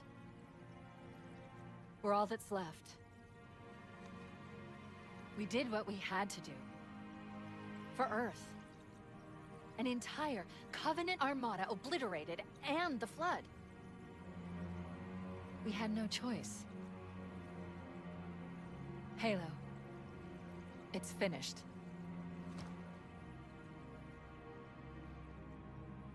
No. I think we're just getting started. Haha.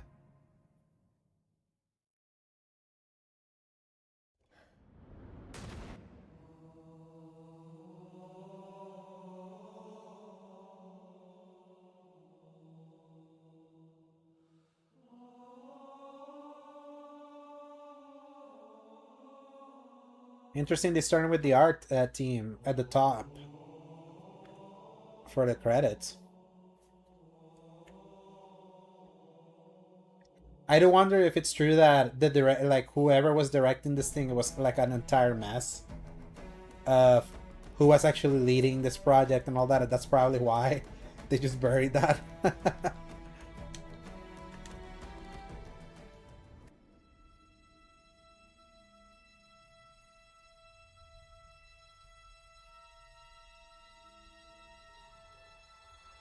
Hey there, Guilty Spark.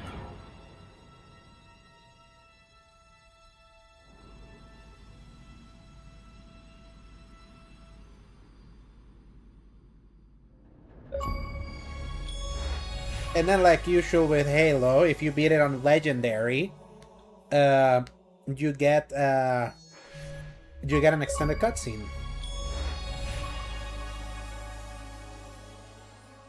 Complete the Maw.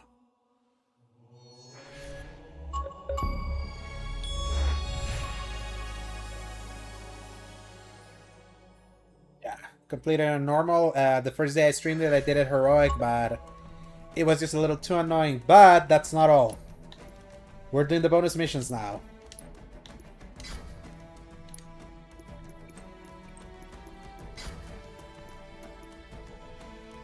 The music styles is straight back into middle school. Indeed it does. Right. Oh, you can also do the third-person perspective. Sweet.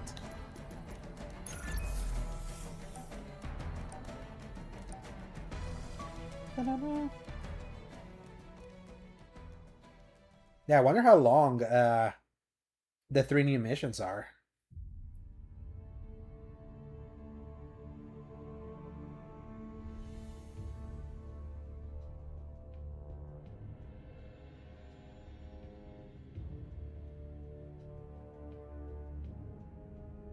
Because kind of like from what I understand, this is set right before Reach also.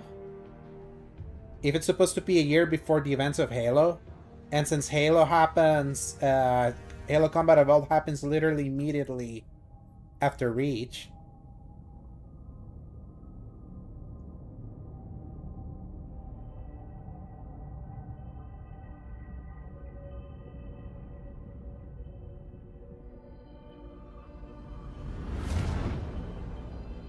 And apparently, like from what I understand, like these missions were in the original design doc of Combat Evolved that were left in the cutting room floor. So I find that interesting, considering like how the original game usually flows. I find it peculiar where like prequel missions like intended to be there.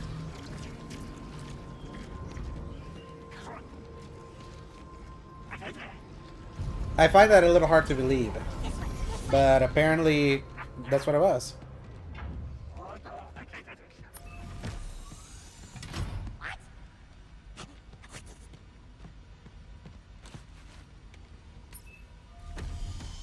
But apparently these missions are what we should expect from... should give us an idea of like what modern Halo design is going to give us.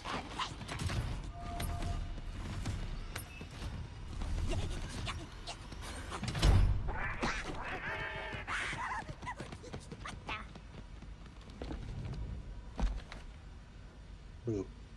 Boo.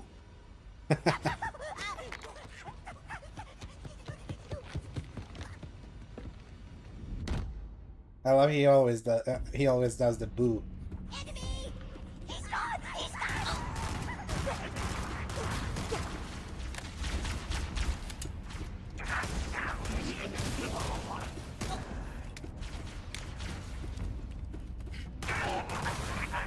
And very interesting getting to play with the battle rifle in Combat Evolved.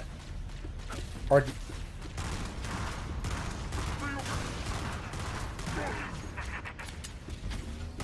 feels weird.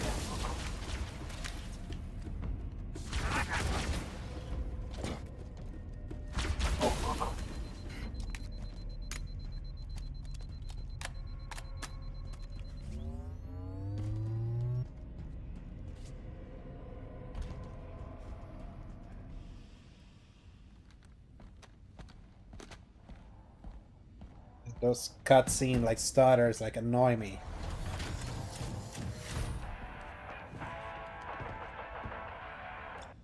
Johnson. Just couldn't save any from me, could you? I really wish it was the old actor.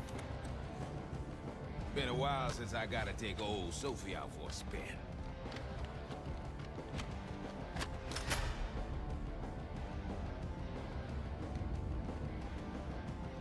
Are you ready to get to it?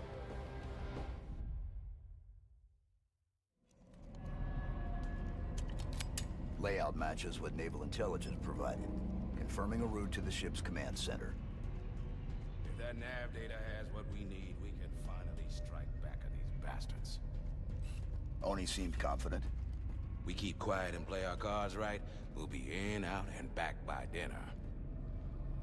You're always hungry. Damn right I am. Any way to speed this up? Until we find a way to cram an AI into that suit of yours, it's the best option we got. Huh. Cute. And done. You ready? Always. Don't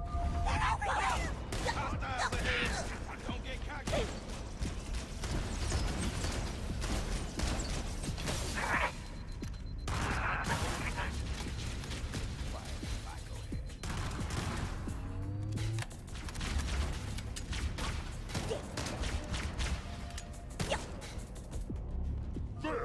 non-believer.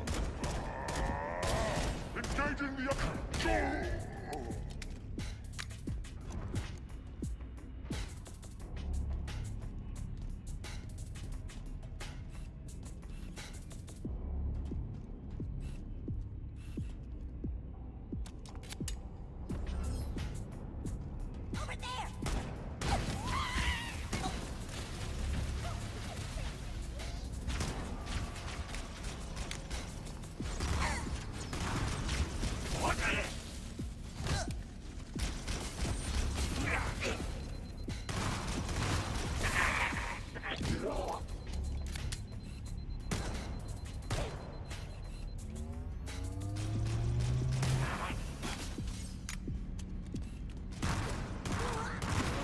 One special.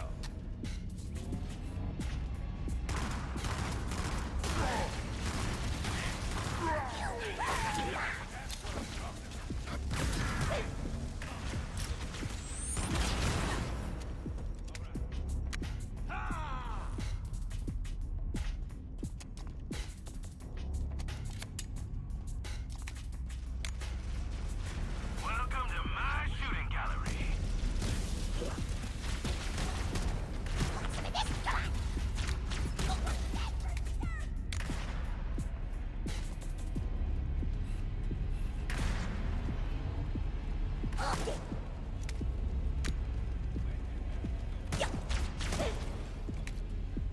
Oh, that's the Halo 3 song.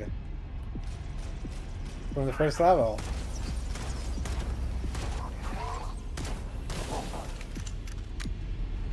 Dropship, prepare for combat.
Hunters, concentrate fire on their exposed areas. Fire at will.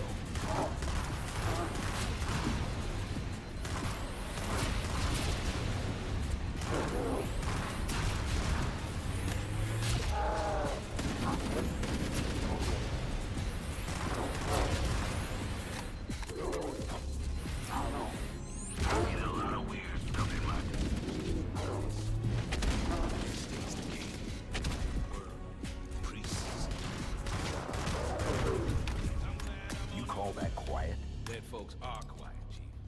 And now they're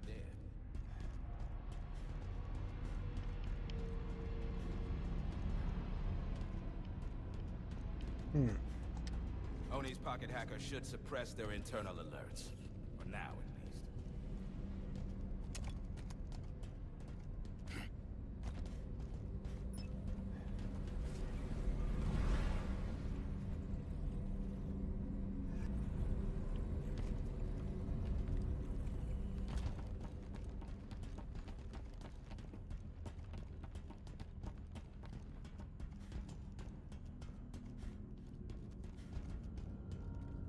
Change of plans.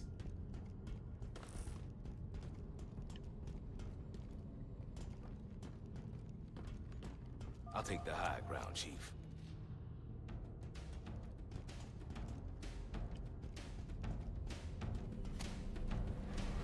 I'll take point.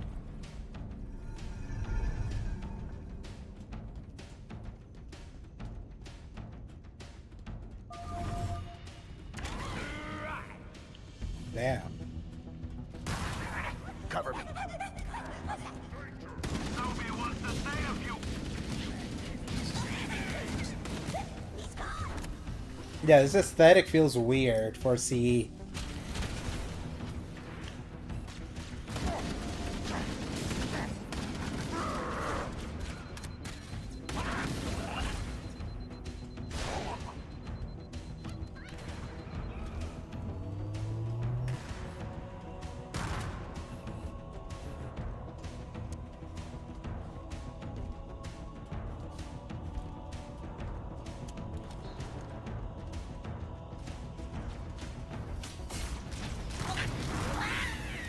Make your way to the other side, Chief. Acknowledged. Moving to position.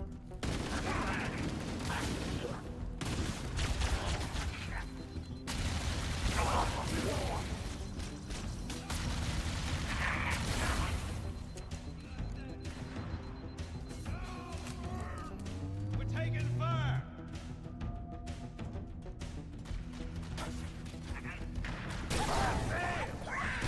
Watch out!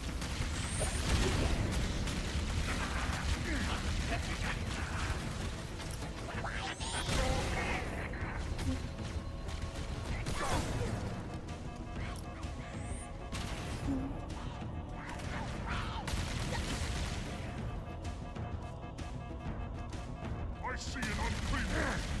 Blasphemous rounds incoming. Prepare yourselves for righteous battle.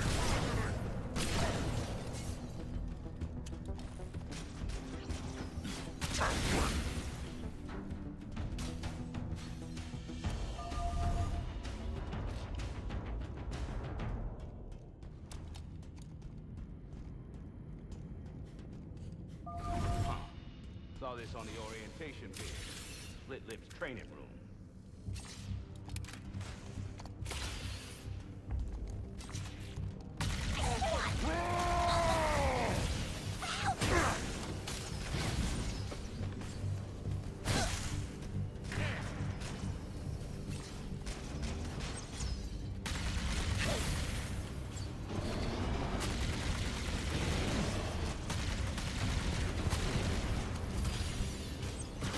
One of us walks the path today.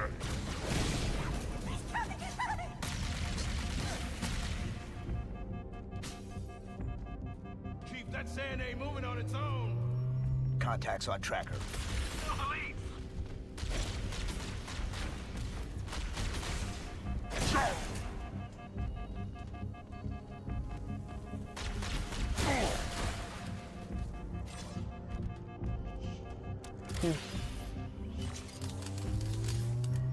All these weapons are here.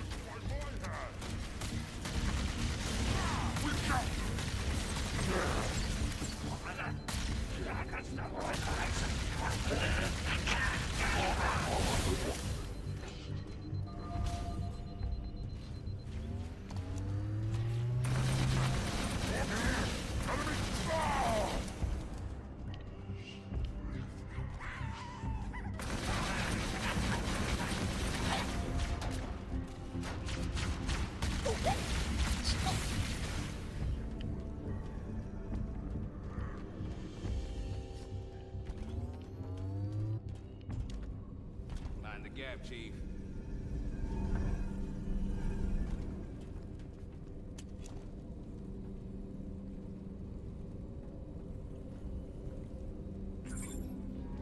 Give me a sec.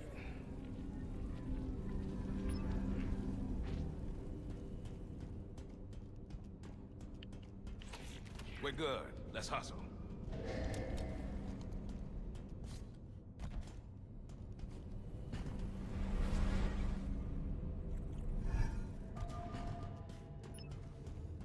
Ever seen anything Or like this before, reconnaissance. Chief? Negative. This wasn't in the Oni brief.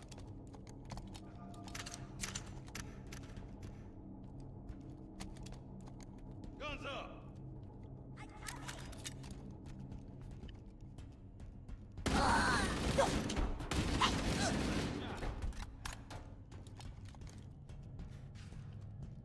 What do you think all this is for?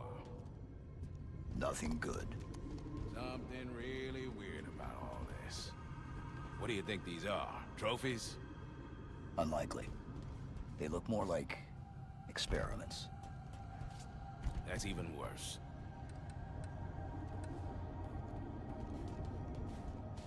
That's our exit. I'll get it cracked open.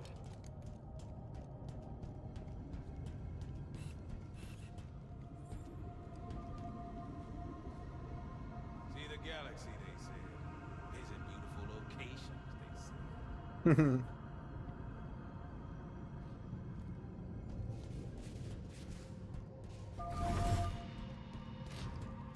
An uninvited. Take that. Did you see that?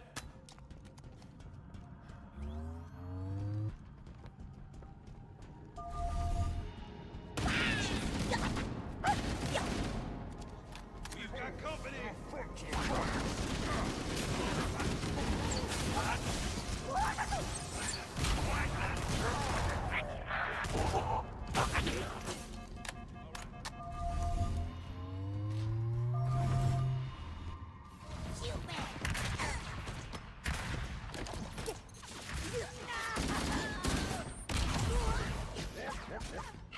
Yeah, there's something. I don't know.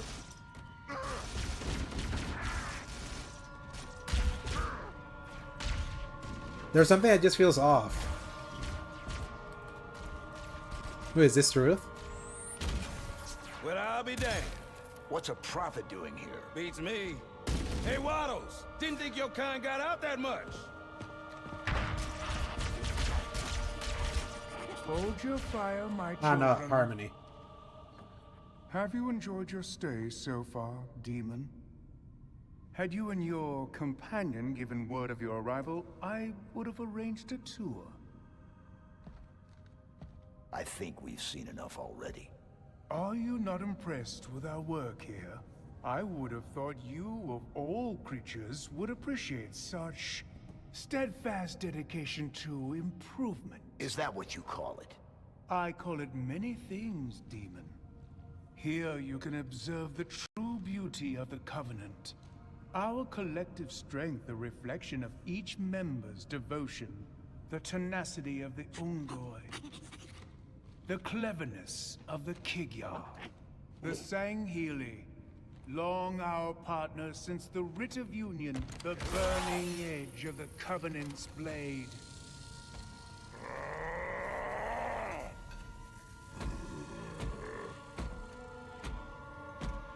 And the Jiralhane.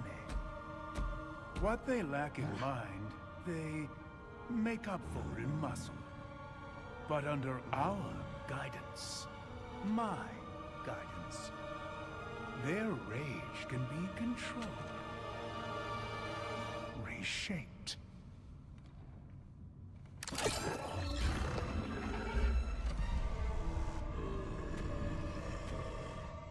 Are you no different, Demon? Okay, Mr. Monologue. Sorry to interrupt, but we're on the clock.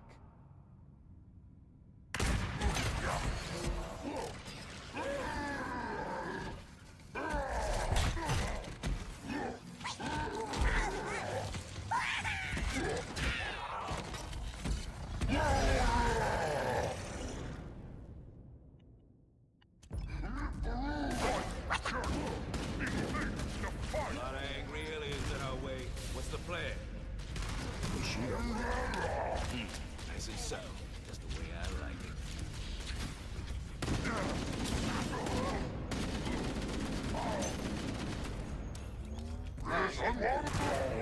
Bastards! All right. Get out! We've got company.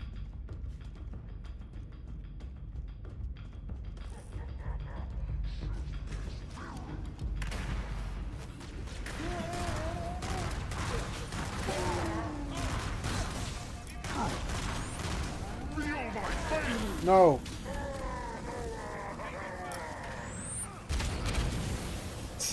That was unnecessary. We've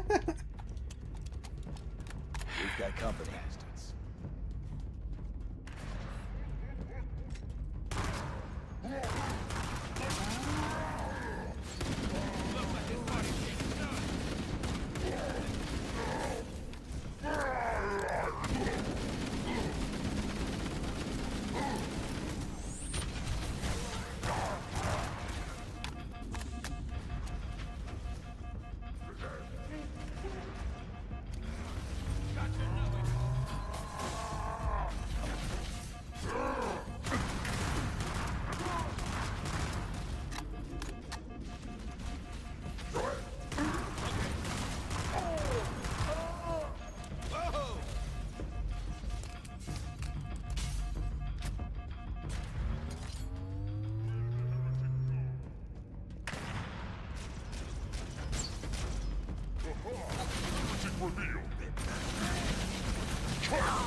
Another ace!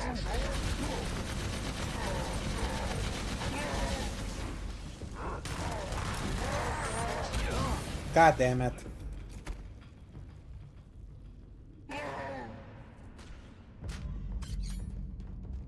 All right.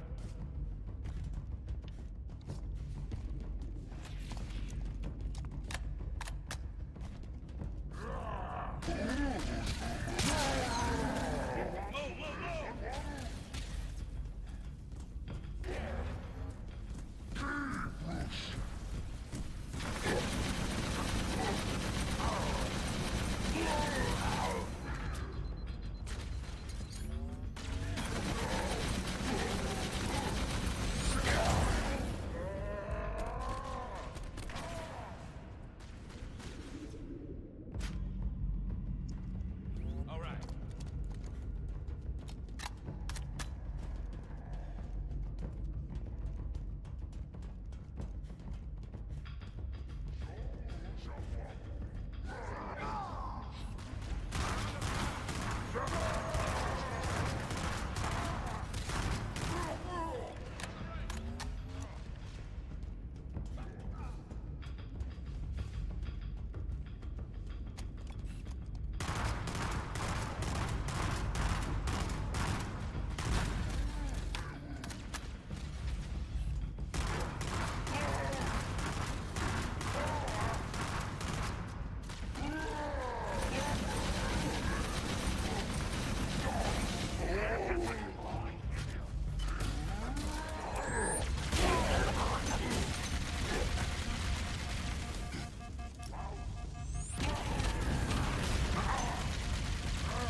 Man.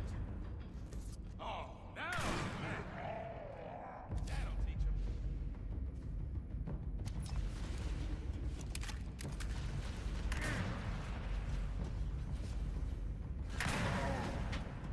Solid hit. Look out, grenade! You like that?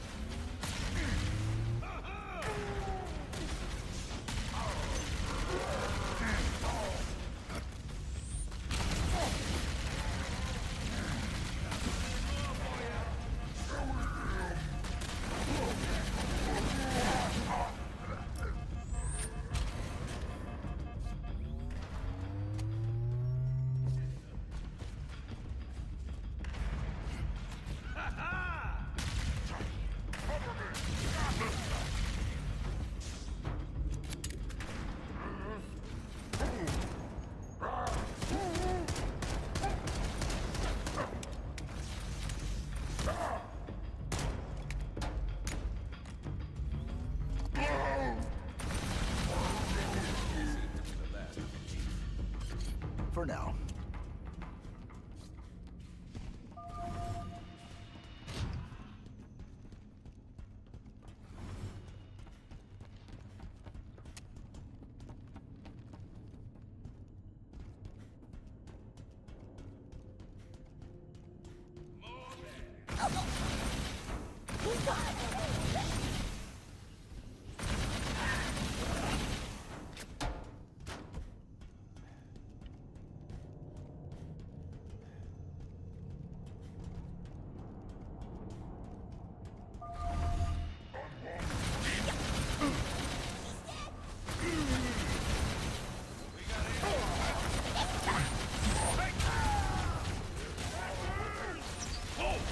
Taking fire!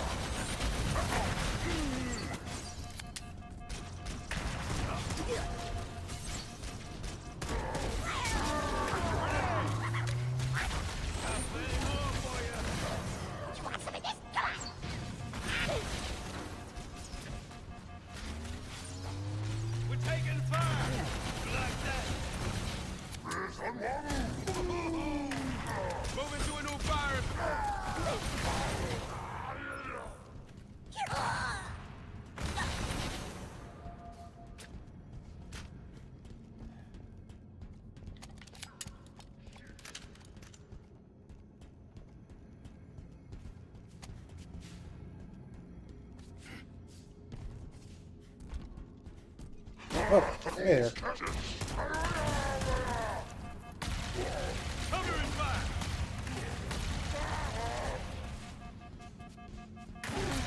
All right! Damn it, Chief. These bastards seem more unhinged than usual.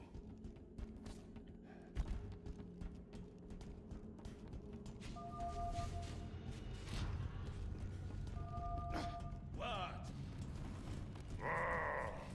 Come to me.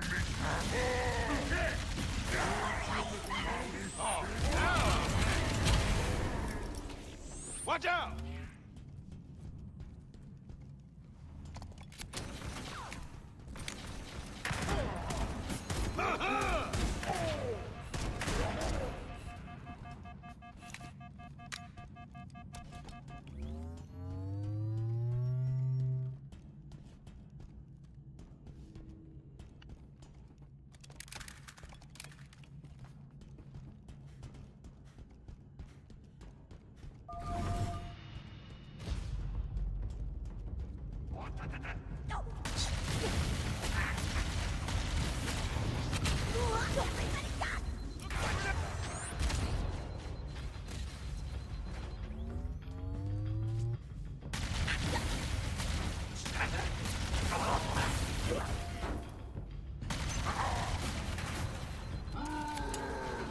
Got your number, you dumb bug.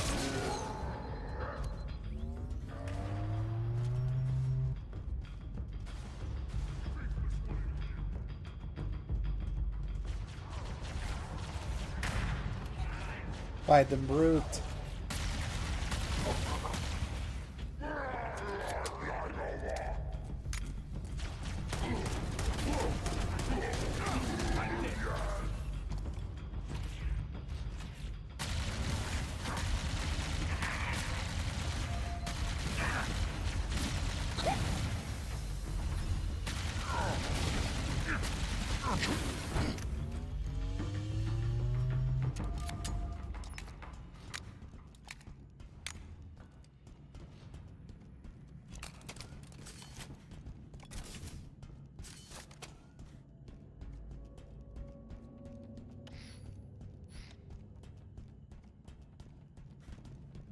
Those grunts are having a bit too much fun at our expense, Chief.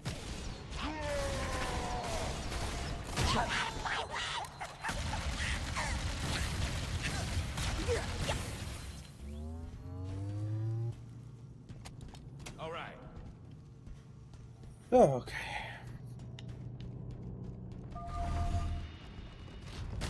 Hey!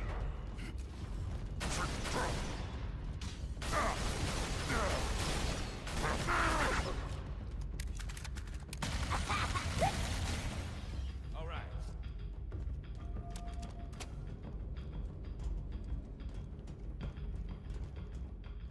I saw it twitch. That is funny.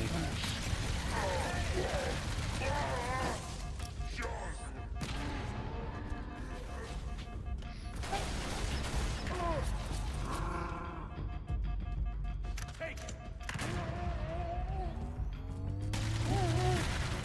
Repositioning.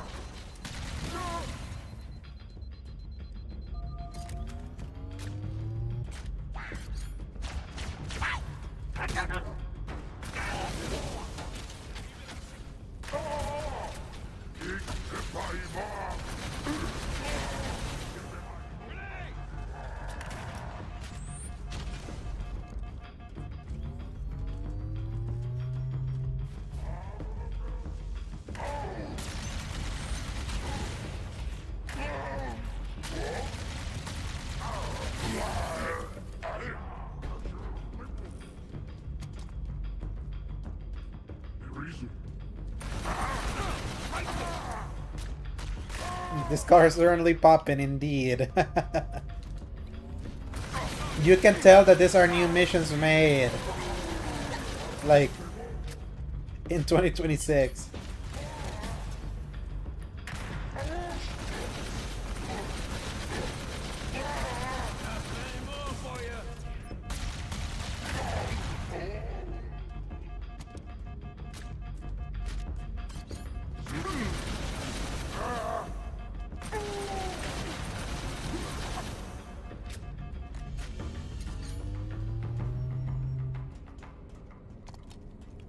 have this lift up and running in no time.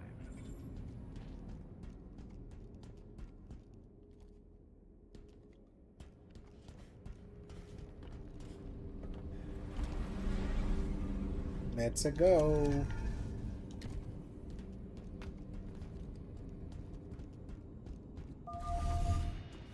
These are the instruments of your demise, forged through my divine insight.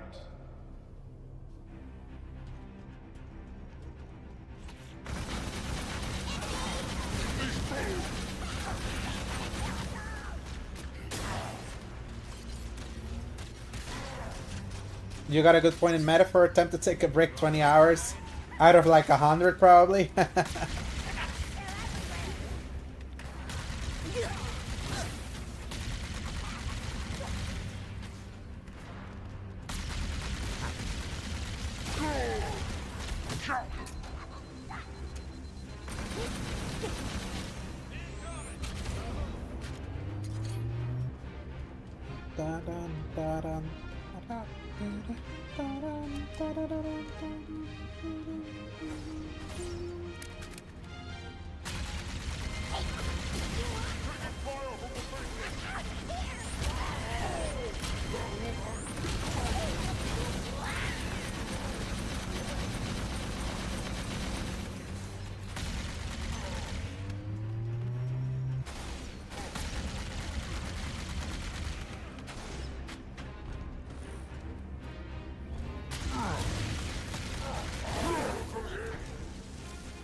Prophet's wrath!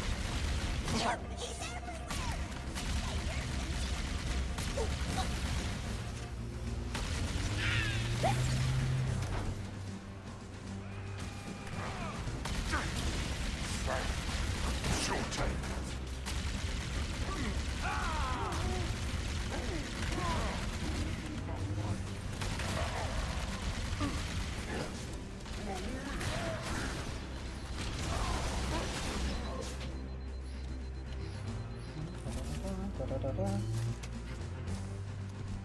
Taking your time, but the story is slowly cooking. You're really enjoying, yeah.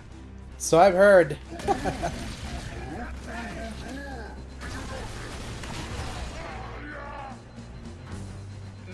I know the only complaint that I have heard levied at Metaphor is the calendar system from Persona being in that game.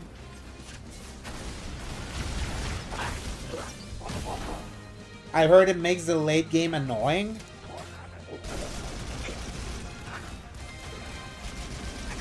Because it sections off certain things in a very arbitrary way, I've heard. Oh, fuck. I'm not gonna fight you.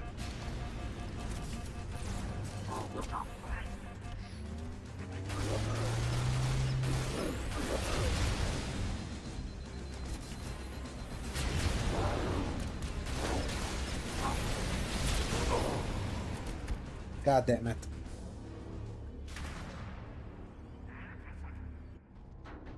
Let us find your limit. It's a long one, so...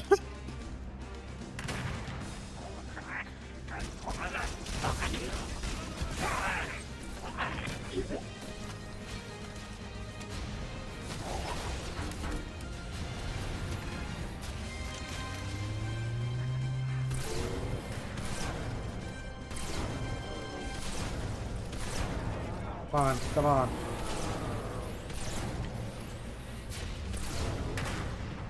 Did I get him? No, not yet.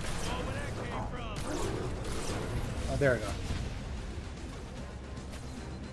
At least this hunters feel more manageable.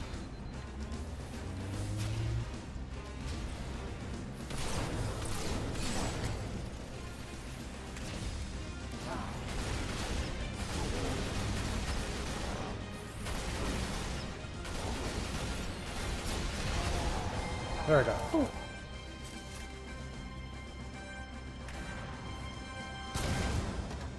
Man, can these guys stop coming? So,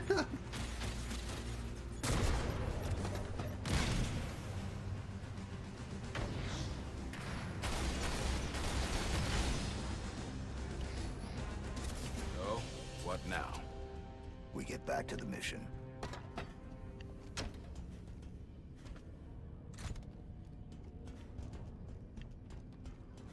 And trust me, Liz, I have that game still installed.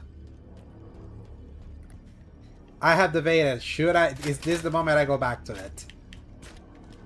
Like, it just, then that desire always gets dashed by me having to play another turn-based game.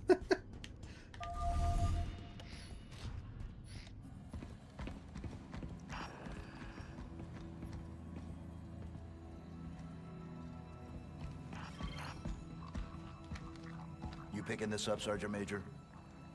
Sure am, Chief. What's your read? UNSC BattleNet telemetry. Just ahead. That doesn't seem right. What could it be? A trap.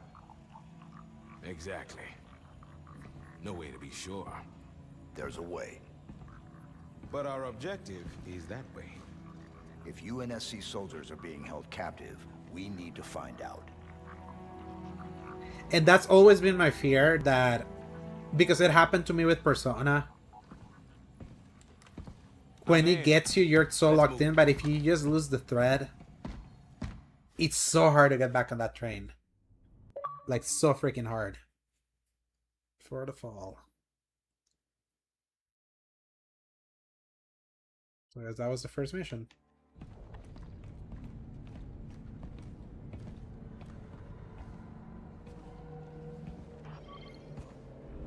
Out of the frying pan and into whatever the hell this place is cooking with. UNSC signal is stronger here.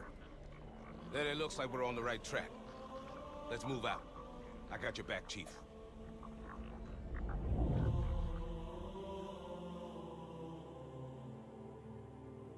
I think that's gonna be it for me tonight. Well, that... The missions seem longer than they seem, and I need to start getting ready to bed for bed. So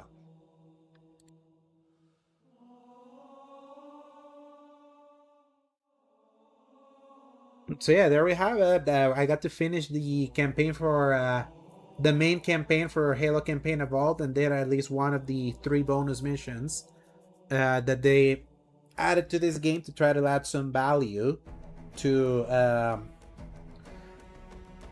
the package, which is still $50 whenever it comes out next next week on the 28th, unless you pay it $70 or the $20 upgrade for whatchamacallit, to play this week. So I don't regret it, especially for the $20 that I paid, having already subscribed for Game Pass Ultimate. It's still like the Halo campaign, the original Halo campaign is still pretty good, even with its problems that have not been addressed due to the age of the original design.